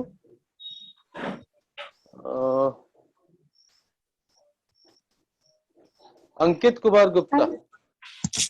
hello sir, good evening. Good evening, बोलिए। बोल रहे हैं ना सिविल इंजीनियर के लिए कौन सा पोस्ट अच्छा होता है और कितने पोस्ट होते हैं? अच्छा, बहुत अच्छा। पोस्ट तो अब जो पढ़ाई करोगे वही मिलेगा। जो जैसे जूनियर इंजीनियर का ही पोस्ट मिलेगा जो स्टेट गवर्नमेंट में, और यहाँ जाओगे तो ओवरसीयर का ही पोस्ट मिलेगा। सर उसमें पोस्ट तो कितने ब्रांच, सर ब्रांचेस जैसे पीवे हो गया, कोई हाईवे के लिए, उससे कितने सारे होते हैं? उसमें बहुत सारे होते हैं। जैसे मान लो कि तुम हाईवे में जा सकते हो, रोड वाला जो कंस्ट्रक्शन है तो उसमें हाईवे में जा सकते हो तुम। सब जगह काम तुम्हारा ओवरसीयर का ही रहेगा। या जैसे तुम बिल्डिंग वाले में जाओगे, तुम इरिगेशन वाला में जा सकते हो, कैनाल का काम रहेगा, कैनाल के ओवरसीयर रहोगे। बिल्डिंग वाले में बिल्डिंग के जूनियर इंजीनियर रहोगे, हाईवे में हाईवे का जूनियर इंजीनियर रहोगे, एयरपोर्ट में एयरपोर्ट के लिए जूनियर इंजीनियर रहोगे। डिपेंड करेगा कहाँ गए। Under clear? Yes sir. Please आप चाह रहे हो कि डिजाइन और ड्राइंग करके जो कंप्यूटर लेकर के बैठे वैसा शायद नहीं देगा आप लोगों को, वो डिग्री वाला लोग को देता है। और वो भी हम लोग उस सबको करने नहीं देते हैं कि वो जो वर्क ज्यादा अच्छा वो इंजीनियर वही बन सकता है जो फील्ड में खड़ा होकर काम कराएगा, तभी वो बढ़िया इंजीनियर बनेगा। अदरवाइज फील्ड में कंप्यूटर में बैठ करके अच्छा इंजीनियर नहीं बना जा सकता है। वो कुछ को उसको एक्सपीरियंस भी नहीं होगा, कुछ नॉलेज भी नहीं होगा। Okay sir, thank you. Neeta Singh को करिए तो। नीता सिंह। अंकित कुमार गुप्ता भी हैं हमारे। हेलो अंकित को बोले दीजिए, फिर नीता आ जाएगी। Hello, good evening sir. Good evening. Hello hello, हाँ बोलिए। सर मैं पूछना चाहता था कि मोस्ट ऑफ स्टूडेंट्स प्रेफर करते हैं गवर्नमेंट जॉब को, राइट। लेकिन अब ऐसा कुछ न्यूज आ रहा है जैसे CCL हो गए और रेलवे भी हो गए, वो प्राइवेटाइज होने वाले हैं, ऐसा न्यूज है। तो क्या उससे इंजीनियर्स को क्या घाटा है और क्या फायदा है सर उससे? जब प्राइवेटाइज हो जाएगा? जी सर। कोई घाटा नहीं है, डिपेंड करेगा प्राइवेट फर्म उनको रखेगी कि नहीं। जितना इंजीनियर, जरूरत से ज्यादा इंजीनियर रहता है कई बार। तो प्राइवेट जो गवर्नमेंट जॉब है, जो पब्लिक सेक्टर है, जो सेंट्रल गवर्नमेंट के, मतलब उतना रिक्वायरमेंट नहीं है, उतना ज्यादा आदमी है, तब तो फिर और आदमी वो रिक्रूट करेगा प्राइवेट वाला, कुछ आदमी को रिट्रेंच कर सकता है। और अगर वो उसको प्राइवेटाइज करेगा तो उसके विथ कंडीशन ना गवर्नमेंट देगी भाई, कि हमारा जो आदमी है वो हटना नहीं चाहिए, जो रिटायर कर जाएगा उसके बाद अपना अपॉइंट करिए। जो गवर्नमेंट से जो पब्लिक सेक्टर जो प्राइवेटाइज होगा, तो उसमें गवर्नमेंट उसको कंडीशन भी देगी, जो लेगा उसको, कि आप इतना आदमी को मेरा नहीं हटा सकते हैं। आपको क्षमता होना चाहिए तो आपको कोई नहीं हटाएगा। अब बहुत सा हमारे कंपनी में, सब कंपनी में ऐसा आदमी है जो बैठ करके सैलरी लेते हैं, कुछ जानते नहीं है। जो बेचारा 12 घंटा काम करता है उसको भी उतना ही सैलरी है, जो बैठ के फकैती करता है उसको भी उतना ही सैलरी। तो वैसे आदमी को तो अभी नहीं वो चलेगी, वैसे आदमी को तो प्राइवेट फर्म जैसे ही लेगी उसको हटा देगी। Okay, next. Okay, thank you. Good evening sir. अंडा क्लियर? हेलो हाँ सर। हाँ बोलिए। Good evening sir. Good evening, बोलो।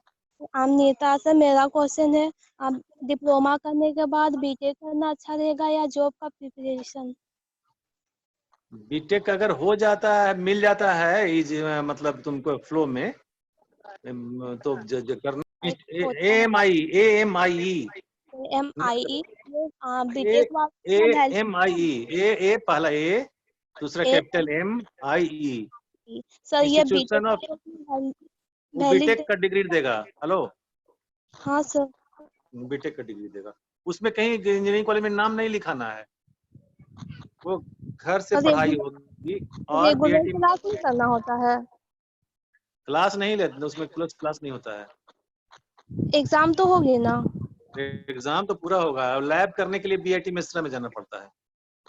वो शेड्यूल दे देगा कि इतना से इतना तारीख तक आपका लेबोरेटरी होगा, तो लेबोरेटरी में BIT मिश्रा में आपको जाके करना होगा। सर मेरा और एक क्वेश्चन था। Hello sir. हाँ बोलिए बोलिए, हम सुन रहे हैं। UPSC में इंजीनियरिंग स्टूडेंट लोग का अधिकतर सिलेक्शन क्यों होता है? हाँ जी, UPSC। हाँ इंजीनियर का क्यों होता है, ठीक है बताते हैं। ऐसा है कि जो आप पढ़ाई करते हो तो सबसे अच्छा स्टूडेंट कौन होता है? जो साइंस पढ़ता है, मैथ पढ़ता है। सबसे अच्छा स्टूडेंट कौन होता है? जो IIT में जाता है, जो NIT में जाता है। जो देश का क्रीम कौन है? जो IIT NIT में जाता है।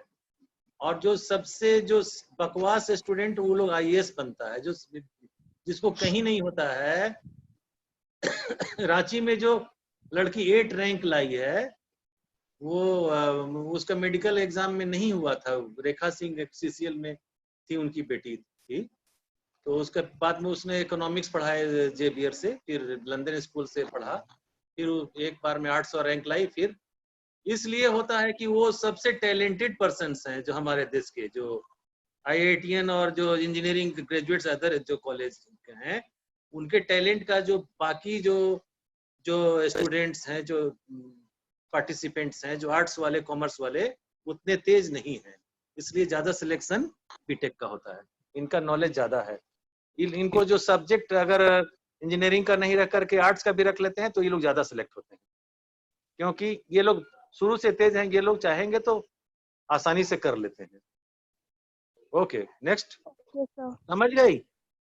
सर मेरा और एक क्वेश्चन था। हाँ ये SSC JEE में इसमें इंटरव्यू भी होता है क्या? हाँ, इंटरव्यू होगा। 3 फेज में एग्जाम होता है ये? नहीं, रिटेन और इंटरव्यू बस, और मेडिकल टेस्ट होगा लास्ट में। मेडिकल मतलब कि जहाँ आँख मतलब कलर ब्लाइंडनेस है कि नहीं, ये सब, और कोई बीमारी, बहुत बड़ी बड़ी बीमारियां तो नहीं है। मेनली रिटेन और इंटरव्यू, कई जगह सिर्फ इंटरव्यू प्राइवेट में। Okay sir. और ये स्टेट लेवल वाला में भी इंटरव्यू फेस करना पड़ता है? किसमें? स्टेट लेवल वाला ये में जॉब में ना, उसमें तो नॉमिनल इंटरव्यू रहेगा। रिटेन में ही मेनली होगा। इंटरव्यू में जाओगे ना तो कुछ होता है, लेकिन रिटेन में अगर अच्छा मार्क्स आ गया तो हो ही जाएगा। जैसे यूपीएससी में दोनों पर डिपेंड करता है, उसमें वैसा नहीं।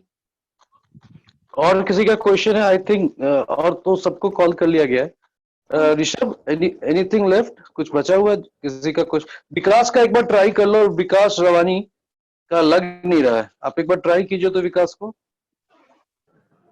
Hello Vikas. Yes sir, hello. हाँ सर से आप सवाल कीजिए जो आपको पूछना है। जी सर। हेलो। हाँ हेलो, बोलिए Vikas. Good evening sir. Good evening sir. मैं ना विकास रवानी, मैं गवर्नमेंट पॉलिटेक्निक रांची का स्टूडेंट हूँ सर, 2019 पास आउट। हाँ ओके सर मेरा क्वेश्चन जॉब रिलेटेड है सर। मुझे प्राइवेट सेक्टर में जॉब करना है सर, बट सर कहीं भी मैं जाता हूँ तो वहां पे सर मेरा से एक ही सवाल पूछा जाता है कि सर आपके पास एक्सपीरियंस है या नहीं। तो मैं इसको कैसे हल करूँ सर?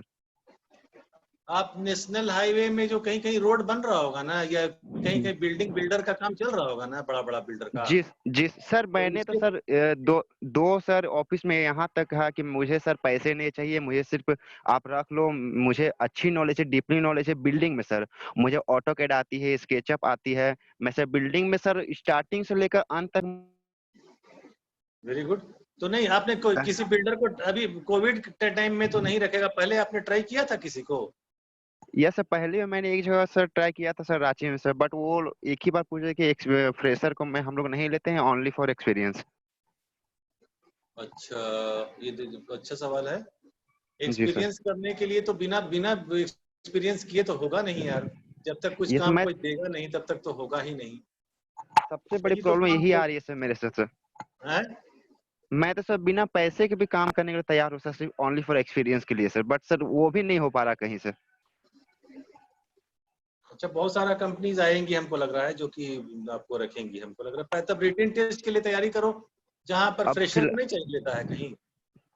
सर फ्रेशर, हेलो, हाँ ठीक है, पैरवी है या फिर एक्सपीरियंस है, ये वो आजकल तो सर यही चल रहा है सर। एक्सपीरियंस कहाँ से होगा यार? जब कोई काम देगा तभी तो एक्सपीरियंस होगा उसको। जी सर, वही तो सर मैंने दो ऑफिस में बोला सर आप काम दीजिएगा तब ना, जबकि सर मुझे कौन सा ऑफिस में गए थे? कौन सा ऑफिस में गए थे बताइए? केके कंस्ट्रक्शन में गया था सर, एक यहाँ दुमका सर। अच्छा, एक तो राम कृपाल सिंह करके है यहाँ पर, उसमें गए थे? सर नहीं सर, वहाँ नहीं गया हूँ सर। पंचवटी प्लाजा में है। आप नेट में पहले खोजो, बतलाते हैं। नेट में खोजो, हाईवे में जो काम चल रहा है जीटी रोड का, जी सर, तो उसका जो कॉन्ट्रैक्टर कौन है उसका नेट में खोजो, उससे बात करो कि हम काम करना चाहते हैं आपके साथ, हम इतना दिन काम करना चाहते हैं। ऐसा कोई नहीं है। Okay sir. और कई फर्म्स हैं जो कि आपको रख लेंगी, ऐसा कुछ नहीं है। लेकिन इन पैरेलल में आप दूसरा एग्जाम का तैयारी भी करते रहिए। जो फ्रेशर को कहीं कहीं लेता है, बहुत जरूरी है कि एक्सपीरियंस वाला। हमारे कंपनी में निकलने वाला है फ्रेशर का, तो आपको बतला देंगे सर। और एक सवाल था, ये जो AMIE था, ये सर इसको करने के बाद सर हम बीटेक लेवल की जॉब के लिए अप्लाई कर सकते हैं सर? बीटेक लेवल, आप बीटेक हो गए, AMI आप AMI करो सबसे पहले तो आप। AMI का फॉर्म जाकर के ले आओ वहां से, इंस्टीट्यूशन ऑफ इंजीनियर्स से मंगवा लो। फॉर्म निकलेगा, कोलकाता से मिलेगा, चाहे रांची में भी एक ऑफिस है डोरंडा में, तो वहां से फॉर्म साल में 2 बार, पहले आपको रजिस्ट्रेशन कराना पड़ेगा, तो आपको फी लेगा। फिर उसके बाद 6 एग्जामिनेशन होगा हर 6 महीने पर, semester wise, first semester, second semester, third semester, लेके टोटल 8 सेमेस्टर तक एग्जाम होगा, राइट? तो सर रजिस्ट्रेशन कब करवाना पड़ेगा सर? कभी करो, अभी निकलता है, डेट निकलता है। अभी कौन सा महीना है ये? अप्रैल, मई, जून, जुलाई ना, दिसंबर में होगा, अक्टूबर, नवंबर, दिसंबर में होगा। अभी देखो में खोल के देखो इंस्टीट्यूशन ऑफ इंजीनियर का कब डेट है, हम बतला देंगे बाद में। हेलो, है वेबसाइट पे जाके देख लीजिए, डिटेल तो मिल जाएगा वहाँ। इंस्टीट्यूशन ऑफ इंजीनियर्स इंडिया एक लिखो, the institution of engineers India के वेबसाइट पर जाओ। Yes sir. और उसमें खोजो AMI का जो डेट्स कब है, तो उसके हिसाब से फॉर्म भरना है। कोई भी फ्रेशर उसको सर। एग्जाम देकर क्लियर कर सकता है। अगर इसमें आपको पढ़ना पड़ेगा, जैसे जब कॉलेज में पढ़े, जब तुमको उतना नॉलेज है तो आसानी से तुम क्रैक कर सकते हो इसको। Okay sir. अभी जॉब नहीं मिल रहा है तो इसको करो तब तक। जी सर। अचल कुमारी को कीजिएगा, तो अचल कुमारी को। जॉब मिल भी जाएगा तो इसको करते रहना, छोड़ना नहीं है, डिग्री मिल जाएगा तुमको। Okay sir. ये मतलब देखो जैसे हाँ चलो हाँ अचल पूछिए। बोलिए। लीनिंग टावर ऑफ पीसा को टेढ़ा क्यों बनाया गया है? अच्छा, ये तो सवाल, लीनिंग टावर ऑफ पीसा को टेढ़ा क्यों बनाया गया है? Yes sir. आपको मालूम है जवाब? No sir. Leaning tower of Pisa को क्यों टेढ़ा बनाया गया है, ये मैं कल बतलाऊंगा, थोड़ी देर के बाद बतलाता हूँ मैं। Okay sir. थोड़ी देर के बाद बतलाता हूँ, मेरे को भी जवाब मालूम नहीं है। हमको लग रहा है कि दो कारण से होगा। वो 7 world wonder of the world है, जैसे ताजमहल है इंडिया में, वो भी wonder of the sir world है। ग्रेविटी के कारण नहीं हो सकता है?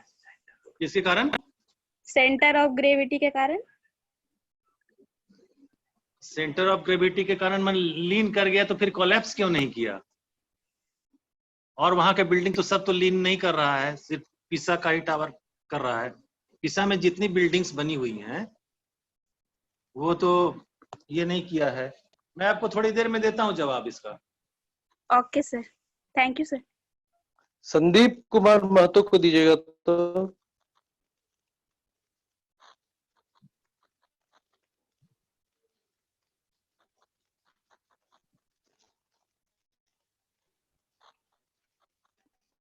संदीप कुमार महतो।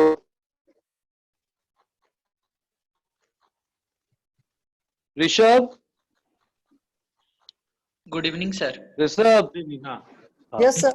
हेलो सर, हम ये पूछना चाह रहे हैं सर, आपके लाइफ में क्या क्या प्रॉब्लम आई सर, और आप उससे कैसे निकले सर? अच्छा, मेरा किस टाइप का प्रॉब्लम भैया? सर आप जो पढ़ रहे थे सर, तो उसमें किस तरह की कठिनाई का सामना करना पड़ा सर आपको? हाँ, हमको तो ऐसे पूछा जाए तो बहुत ज्यादा कठिनाई का सामना करना नहीं पड़ा था। मैं जो बिहार इंजीनियरिंग का जो रिटेन टेस्ट हुआ था, तो +2 ISC पहले हुआ करता था, 10+2 नहीं होता था, 11+2 होता था। तुम लोग से 1 साल स्कूल में भी साल हम लोग को ज्यादा पढ़ाया है। 11 क्लास में मैट्रिक पास किए थे हम लोग। Okay, yes sir. Then 2 years intermediate science बोला जाता था, जो सेंट जेवियर्स कॉलेज में यहाँ पढ़ाया जाता है, वो वाला पढ़े। उसके बाद इंजीनियरिंग का IIT का और इसका एग्जाम बिहार का सब देता था लोग, जिसमें जिसको सिलेक्शन हुआ तो उसमें जाता था। जो सबसे अच्छा स्टूडेंट, एक लड़की पूछी थी ना कि क्यों ज्यादा UPSC में लोग क्रैक करता है, इसलिए करता है कि सबसे अच्छा स्टूडेंट यही है। जो नहीं हुआ था फिर प्रोफेसर बनेगा, फिर नहीं तो लेक्चर BSc पढ़ेगा, MSc पढ़ेगा। बहुत कम का चॉइस होता है कि हम आर्ट्स पढ़ेंगे, बहुत कुछ स्टूडेंट होते हैं कि बहुत अच्छे। हाँ, तो आपका क्या सवाल था? सर मेरा सवाल था सर कि सर बीटेक करना तो जरूरी हो गया है सर अभी अच्छे जॉब के लिए सर, लेकिन उसके पैरेलली सर हम लोग के पास काम होना चाहिए ना सर? काम तो है, बीटेक का काम काफी है। बीटेक कर लोगे तो जो इंजीनियरिंग सर्विसेज एग्जामिनेशन है वो फ्रेश में तुम क्रैक कर सकते हो। UPSC एग्जामिनेशन जो है वो इंजीनियरिंग सर्विसेज का एग्जाम अलग होता है, उसमें आप सिलेक्ट हो सकते हो। तो सबसे अच्छा जॉब रेलवे का और हाईवे का और इरिगेशन का, जो सेंट्रल गवर्नमेंट का जॉब, उसमें आप जा सकते हो। तो पहले AMIE का तैयारी करो, उसको करो। और दूसरा चीज आपको जो क्या क्या हमको डिफिकल्टी आई थी, तो पहले हम 4 साल पढ़े थे वहां पर कॉलेज में, तो हमारे फादर तो सर्किल ऑफिसर थे, तो हमको कोई सब डिफिकल्टी आई नहीं। और फाइनल ईयर में भी हम सेलेक्ट हो गए थे। फाइनल ईयर में जब थे तो एग्जाम हुआ था इसका कोल इंडिया का, तो उसमें हमारा रिटेन टेस्ट और इंटरव्यू दोनों में हो गया। जैसे ही पास किए तो वहाँ ज्वाइन कर लिया। हमको ऐसा मेरे साथ प्रॉब्लम नहीं आया था। कोई नहीं सर, कोई नहीं। ईश्वर की कृपा से। AMIE सर एक पूछो। AMIE जो है सर, उनका मतलब क्राइटेरिया क्या है सर? फीस का सर, फी का सर? बहुत कम फीस होगा, 200-500 रुपया होगा, ऐसे कुछ होगा, 501,000 ऐसे। Thank you sir, thank you. 501,000 में associate member of institution of engineers, इसका डिग्री ले लोगे तो सभी ब्रांच में ही डिग्री देता है, माइनिंग में, सिविल में, इलेक्ट्रिकल में, मैकेनिकल में, इलेक्ट्रॉनिक्स में, सब में डिग्री देगा। हेड ऑफिस कोलकाता में है। Yes sir. सर मेरा एक सवाल था। जैसे अभी बच्चों को गवर्नमेंट और प्राइवेट में एक लगता है कहाँ ज्वाइन करें कहाँ नहीं करें, दिमाग में रहता है गवर्नमेंट ज्यादा आसान रहेगा या प्राइवेट ज्यादा आसान रहेगा। प्राइवेट में कौन कौन सी कंपनियां हैं जो अपॉर्चुनिटी, क्योंकि यहाँ बहुत सारी कंपनियां हैं, लेकिन उन कंपनियों में कौन सी कंपनी आपकी नजर में अच्छी है, प्रोस्पेक्टिव है, इनके बारे में सर बताइए। ओके, तो हम लोग के देश में जो दो तरह के, private sector and public sector. Public sector वो होता है जो कि देश का इकोनॉमी कंट्रोल करता है, और वो कंट्रोल होता है गवर्नमेंट के द्वारा। उसमें प्राइवेट लोग का शेयर, उसमें शेयर 50% से ज्यादा गवर्नमेंट का शेयर होता है, तो वो हो जाता है पब्लिक सेक्टर। अब प्राइवेट सेक्टर में किसी खास आदमी का रहता है या ग्रुप ऑफ आदमी का वो कंपनी रहता है, तो वो हो जाता है प्राइवेट सेक्टर। ओके, तो प्राइवेट सेक्टर में कहाँ कहाँ जॉब मिल सकता है, जो सबसे टॉप मोस्ट, जो देश के जो 10, अभी हम वही आज बताएंगे लास्ट, देश के जो 10 मेजर प्राइवेट सेक्टर कौन कौन है, जो सबसे बड़े वाले। पहला नंबर रिलायंस इंडस्ट्रीज लिमिटेड, जानते होंगे मुकेश अंबानी का रिलायंस इंडस्ट्रीज, जो वर्ल्ड का सबसे वन ऑफ द 4-5 रैंक में ही आता है, और इंडिया का तो सबसे बड़ा इंडस्ट्री भी है और सबसे धनी आदमी भी है। तो इनके पास रिफाइनरी है, रोड कंस्ट्रक्शन है, एयरपोर्ट बनाते हैं, और बहुत सारे जो इंफ्रास्ट्रक्चर हैं ये बनाते हैं। तो रिलायंस इंडस्ट्रीज में अपार संभावना है। दूसरा L&T इंफ्रास्ट्रक्चर डेवलपमेंट प्रोजेक्ट है, ये प्राइवेट सेक्टर की दूसरी कंपनी है, यहाँ आप लोग जॉब पा सकते हो। शायद रांची में पॉलिटेक्निक में ये कैंपस के लिए भी शायद आता है, जैसा कि बतलाया था प्रोफेसर साहब ने। तो ये जो L&T कंस्ट्रक्शन है, ये 18,000 करोड़ की कंपनी है, और इन्होंने Coimbatore bypass, Krishnagiri bypass, Gujarat refinery of Indian Oil Corporation और नेशनल फर्टिलाइजर लिमिटेड प्लांट इन्होंने ही बनाया था काकीनाडा का। ओके, तीसरी पहला रिलायंस, दूसरा L&T इंफ्राटेक, तीसरी है GMR infra, private sector company. आपको जो GMR इंफ्रा में को एनर्जी में, रियल एस्टेट में, हाईवे में और एयरपोर्ट में। इंदिरा गांधी इंटरनेशनल एयरपोर्ट जो वर्ल्ड का one of the best airport है, वो इन्होंने बनाया है, GMR इंफ्रा। तो GMR इंफ्रा ऐसे ही थोड़े बना लिया, उसके पास डिप्लोमा भी रखा, डिग्री भी रखा, सब सिविल इंजीनियर रखा, तभी ना बनाया एयरपोर्ट। दूसरा सेकंड बेस्ट एयरपोर्ट इंडिया में हैदराबाद में है, राजीव गांधी इंटरनेशनल एयरपोर्ट, वो भी यही बनाए हैं। और दूसरे देश में, मालदीव में, फिलीपींस में, टर्की में और इंडोनेशिया में भी GMR इंफ्रा का काम चल रहा है। तो अगर GMR इंफ्रा में आपको जॉब मिल गया तो ये सब देश की यात्रा भी कर सकते हैं, वहां भी आप जॉब मिल सकता है। चौथा है IRB इंफ्रा, ये रोड की सबसे बड़ी, कंस्ट्रक्शन की सबसे बड़ी कंपनी है, जो हाईवे बनाती है। मुंबई पुणे का एक्सप्रेसवे रोड है, इन्होंने बनाया है। और वेस्ट बंगाल गवर्नमेंट में नेशनल हाईवे का जो रोड बनाना है, इनको अभी हाल में ऑर्डर मिला है। पांचवी सबसे बड़ी प्राइवेट सेक्टर कंपनी है जयप्रकाश एसोसिएट, JP ग्रुप। ये हाइड्रो पावर प्रोजेक्ट बनाती है। ये हाइड्रो पावर प्रोजेक्ट जितने हैं जनरली JP इंडस्ट्री बनाती है। छठी बड़ी कंपनी है नागार्जुना कंस्ट्रक्शन कंपनी लिमिटेड, ये पावर सेक्टर का पावर कंपनी बनाती है, रेलवे लाइन बिछाती है, माइनिंग करती है, रोड कंस्ट्रक्ट करती है और इरिगेशन का भी काम करती है। जैसे मान लीजिए बिहार में डैम, नहर बनाना है, तो नागार्जुना उसमें टेंडर डाल के ले सकता है, क्योंकि इसके पास एक्सपीरियंस है। और 7वां है हिंदुस्तान कंस्ट्रक्शन कंपनी। ये हम लोग के देश का सबसे ओल्डेस्ट प्राइवेट सेक्टर है। ये बनाता है ब्रिज में, इसका स्पेशलाइजेशन है टनल में। बम्बई कोई गए होंगे तो वहां बॉम्बे में बांद्रा वर्ली सी लिंक देखे होंगे। बांद्रा से वर्ली जाने में 4-5 घंटे लगते थे, जो कि 15-20 मिनट में अभी वर्ली सी लिंक के थ्रू जा सकते हैं। वो हिंदुस्तान कंस्ट्रक्शन कंपनी SCC ने बनाया है।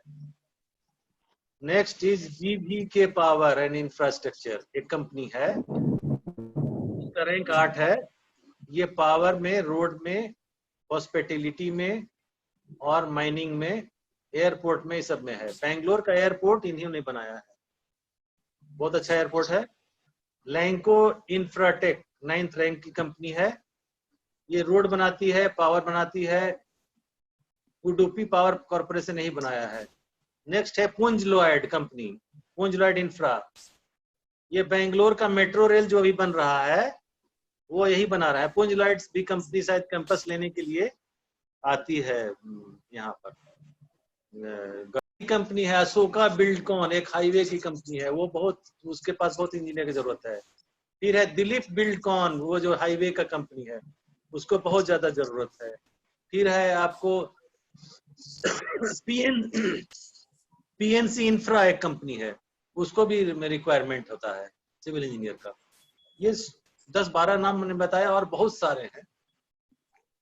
नहीं सर, थैंक यू सर। बच्चों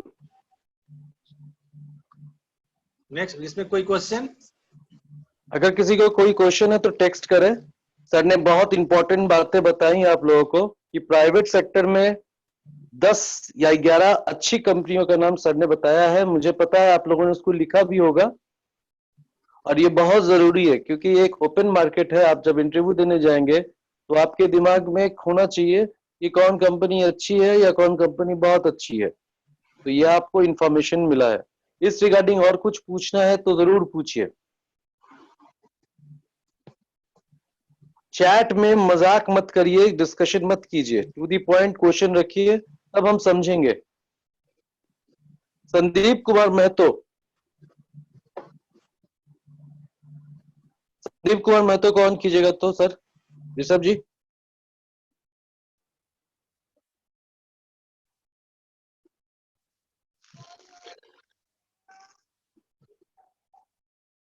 तो सर संदीप जी, आपका एक सवाल था कि ट्रेनिंग लेते हैं पैसा लेके, ये क्या सवाल है सर से डिस्कस कीजिए। हाँ सर, कोई कोई कंपनी रहती है जो मतलब ट्रेनिंग करवाने के लिए पैसा मांगती है, मतलब फी मांगती है, इतना मंथ का ट्रेनिंग करवाएंगे। हाँ, कौन पैसा मांगता है? ऐसा सुने हैं हम, मतलब नहीं, वो सब ध्यान मत दीजिए उस सब चीज पर। सर उस पर ध्यान नहीं देना है कि कोई क्या 6 महीना बोलता का है। ट्रेनिंग करेंगे, उसके लिए पहले से फी देना होगा, 10-20 हजार फी मांगता है।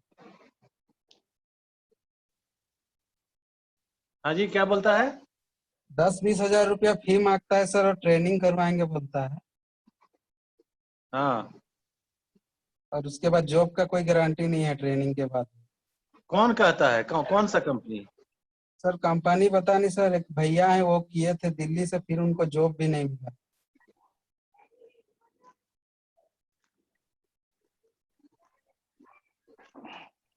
तो ऐसा संदीप, करना चाहिए या नहीं सर?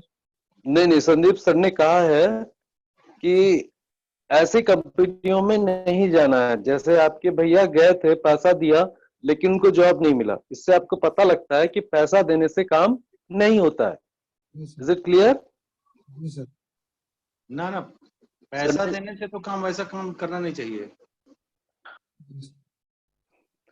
नीतीश ठाकुर को ऑन कीजिएगा। Nitish Thakur, GP Ranchi. Hello sir. Okay sir. Hello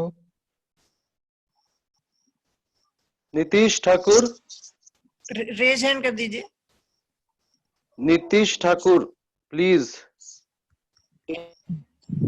sir पूछना था कि hello sir, I am Audible?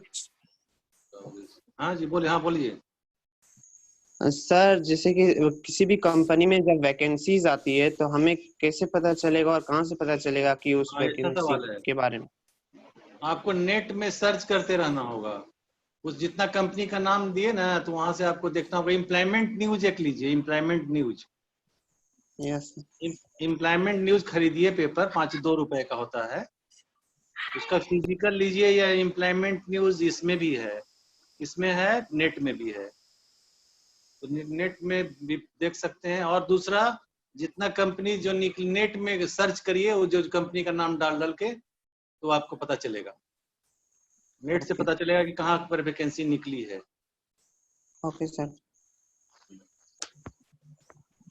I think any more question? मुझे नहीं लगता है और कोई क्वेश्चन बचा हुआ है। या सर, निर्मल मंडल ऑन कीजिए उनको, निर्मल जी को कर दीजिए, मुझे हेलो कर निर्मल। दीजिए।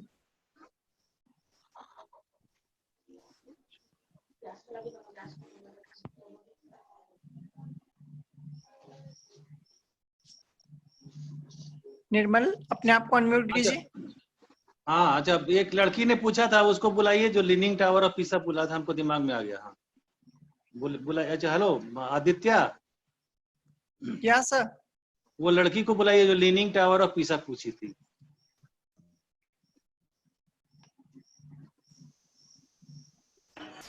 वो जो स्टूडेंट है, गर्ल स्टूडेंट, क्या नाम? Hello hello sir. एक्चुअली या चल हेलो। हाँ जो hello, hello. Leaning tower of पीसा किसने पूछा था? आंचल कुमारी सर। हाँ आपने पूछा था क्या सर? लीनिंग टावर के बारे में आपने पूछा था। Yes sir. हाँ बतला रहे हैं। देखिए, जो कोई स्ट्रक्चर बनता है, तो स्ट्रक्चर में सबसे इम्पोर्टेंट क्या होता है? फाउंडेशन होता है। तो लीनिंग टावर में अभी हमको दिमाग में था, अभी दिमाग पूरा हम अभी समझ गए क्यों लीन किया।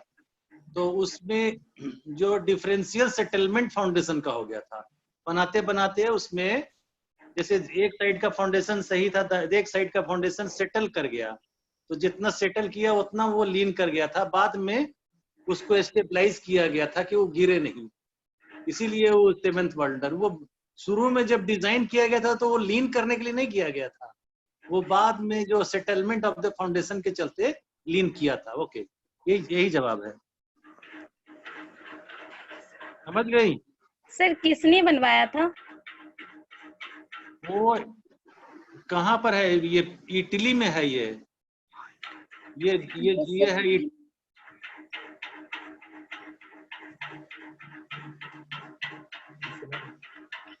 Sir leaning tower questions Italy में है। Good evening sir. Hello good evening. हाँ सर। ये इसका आर्किटेक्ट का नाम बतलाएं, क्या क्या चाहिए आपको? ये सर जो सेमी परफेक्ट में पढ़ रहा है सर, जो बनाया था उसका नाम सर। अच्छा। दो आर्किटेक्ट, ये कंट्रोवर्सी है कि इसने बनाया था आर्किटेक्ट का। द डिजाइन वाज, जो किया गया था उसका नाम था बोनेनो पिसानो, इटली का था, 12th सेंचुरी में बनाया था वो।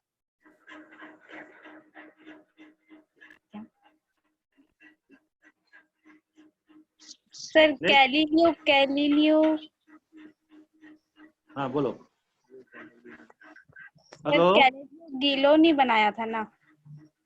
हाँ बनाया था उन्होंने, हम आर्किटेक्ट का नाम हम बतलाए। लेकिन जो डिजाइन की गई थी वो झुका हुआ का डिजाइन नहीं किया गया था, वो बनाते समय झुकते चला गया, 5 डिग्री झुक गया है वो। तो बाद में उसको ऐसा वो स्ट्रक्चर किया गया कि वो गिरे नहीं, तो ऐसा वो एक 7th wonder of the world हो गया। सर फ्री फॉल कैसे होता है? हाँ जी, फ्री फॉल कैसे होता है? कहाँ से फ्री फॉल करना है? Leaning tower. ये नहीं जानता हूँ। फ्री फॉल गिरना है क्या वहां से?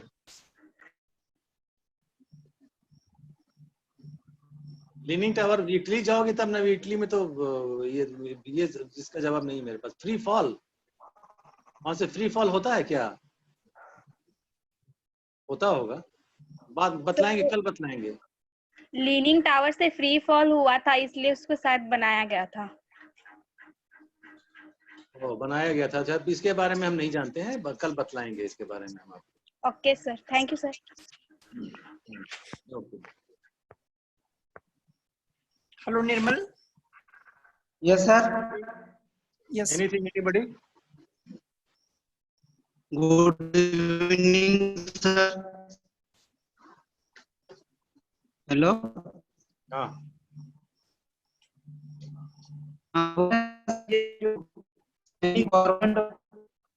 आवाज नहीं आ रही जो बोल रहे हैं। आदित्य, उनकी आवाज नहीं आ रही जो बोल रहे हैं। निर्मल, आपका सर नेटवर्क प्रॉब्लम है? मेरा नहीं है, उनका, जिनका आप बोल रहे हैं उनकी आवाज नहीं आ रही। यस सर, निर्मल का है।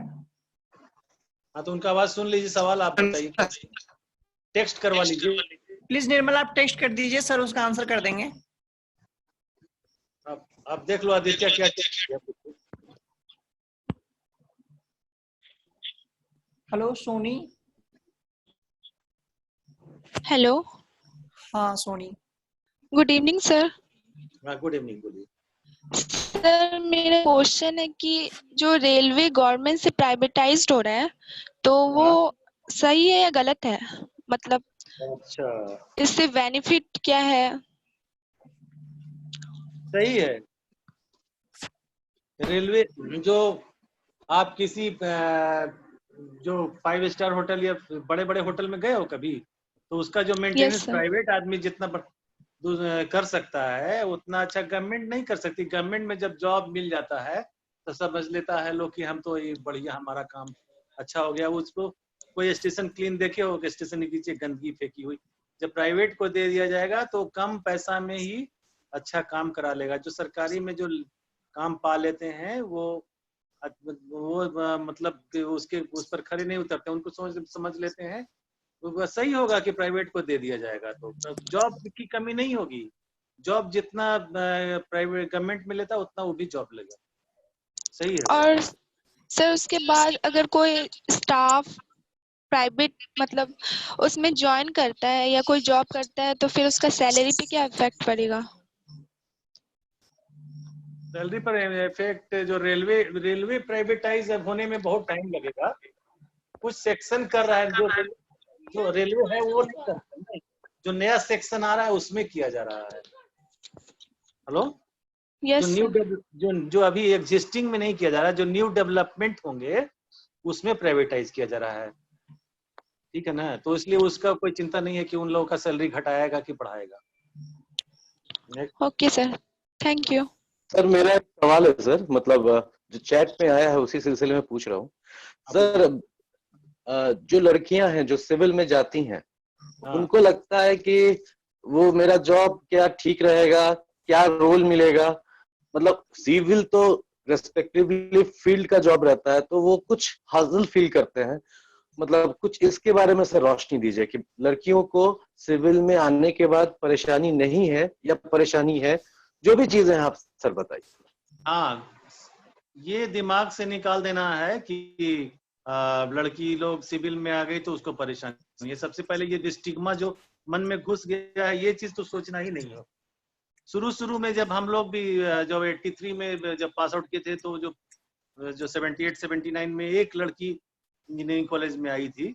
वो अब होते होते बाद जब हम पास कर गए थे तो काफी लड़कियां आने लगी। तो वैसे वैसे शुरू में जॉब में इन लोगों को कंप्यूटर का सिर्फ काम दिया जाता था। हमारे कंपनी में ये लोग ऑफिस में टेंडरिंग का काम करे और बजटिंग का काम करे, फील्ड का काम नहीं करे।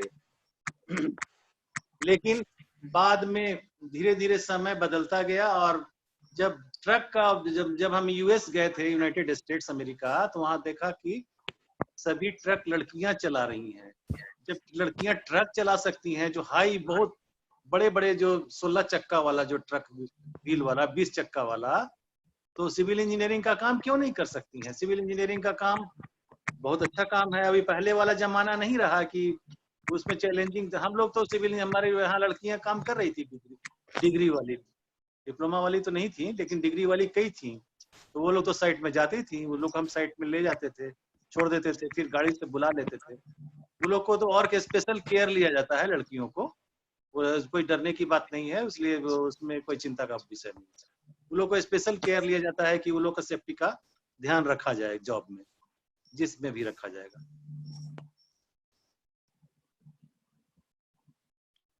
लगता है सर अब कोई सवाल किसी का है तो रेज करें। हम समझते हैं आज का सेशन के लिए हम लोगों ने अच्छा एक डिबेट किया है सर, और जितने भी डाउट्स थे बच्चों के, करीब 50-55 बच्चे जो थे हमारे साथ, टोटल तो 60 तक चले गए थे सर, हम लोगों ने सभी का जवाब दिया है। और आई थिंक फॉर टुडे ऑशिन का क्वेश्चन है कुछ। किसका? ऑशिन इक्का कर दीजिए उसको अनम्यूट। ऑशिन इक्का को कर दीजिए। जीपी सिमडेगा। हेलो। हाँ बोलिए। हेलो ऑशिन। सर शायद वो लेफ्ट कर गई सर। हाँ जी। हाँ सर, शायद अभी नेटवर्क प्रॉब्लम हो रहा है sir. Shalu, everybody thank you for joining. कल हम लोग कितने बजे ज्वाइन करेंगे? सर वही 5 बजे का ही रखिए ना सर, ठीक रहेगा। 5 से 7:30, 7, 7:30 तक हम लोग करते रहेंगे। ठीक है, 5 बजे आते हैं हम लोग। अगर कोई चेंजेस करना होगा तो सर बताइएगा, वी विल अकॉर्डिंगली हम कम्युनिकेट करेंगे। Okay okay okay sir, in behalf of all the candidates team and me also, हम आपको एक सर थैंक यू बोल रहे हैं सर कि सर आप आए। हम लोग के बच्चों के बहुत सारे जैसे 3-4 सवाल जो मैंने पूछे हैं वो सबके दिमाग में होगा, हो सकता है बच्चों के दिमाग से निकल गया हो। जो मुझे लगा मैंने पूछा। मैं समझता हूँ बच्चे जो भी कैंडिडेट अभी है, कल के लिए भी कुछ क्वेश्चंस बनाए। जैसे मैं तो ये बोलूंगा कि टॉप रिलेटेड क्वेश्चन सर। हाँ जी सर। जो उनको जरूरत है वैसा क्वेश्चन नहीं बनाना है, जो आपको उनको जरूरत पड़ेगा डे टू डे में। हाँ हाँ जी, हाँ जी। आपको ये जो आज का सेशन रखा गया है, ये सेशन इस टॉपिक से कंसर्न रखिए कि आप जब जॉब करने जाएंगे क्या क्या क्वेश्चंस आएंगे, क्या कंपनी होगी, ये सब सवाल को कैसे फेस करना है, कौन कौन सी टॉपिक पे फोकस करना है। सर ने जैसे आज 2 किताबें बताई आप लोगों को, उसको पढ़िए, पहले कोर्स बुक पूरा पढ़िए, फिर ऑब्जेक्टिव वाली दोनों बुक्स को कवर कीजिए। ये सारी चीजों पे फोकस कीजिए और चीजों को उसी रिलेटेड क्वेश्चन से पूछिए। आई बिलीव कि ये सेशन हमारे लिए इंटरव्यू और सिविल में क्या क्या नौकरियां हो सकती हैं, किस सेक्टर में जाने में मुझे किस तरह की अपॉर्चुनिटी मिलने वाली है। कल मैं पब्लिक सेक्टर पर बताऊंगा, कल पब्लिक सेक्टर के बारे में। सर ने बताया भी कल पब्लिक सेक्टर के बारे में, और प्राइवेट सेक्टर के बारे में बतलाए हैं, कल पब्लिक सेक्टर के बारे में बतलाएंगे। ठीक है sir. Okay sir. Okay sir. Sir good night sir, on behalf of our team, thank you sir. Thank you.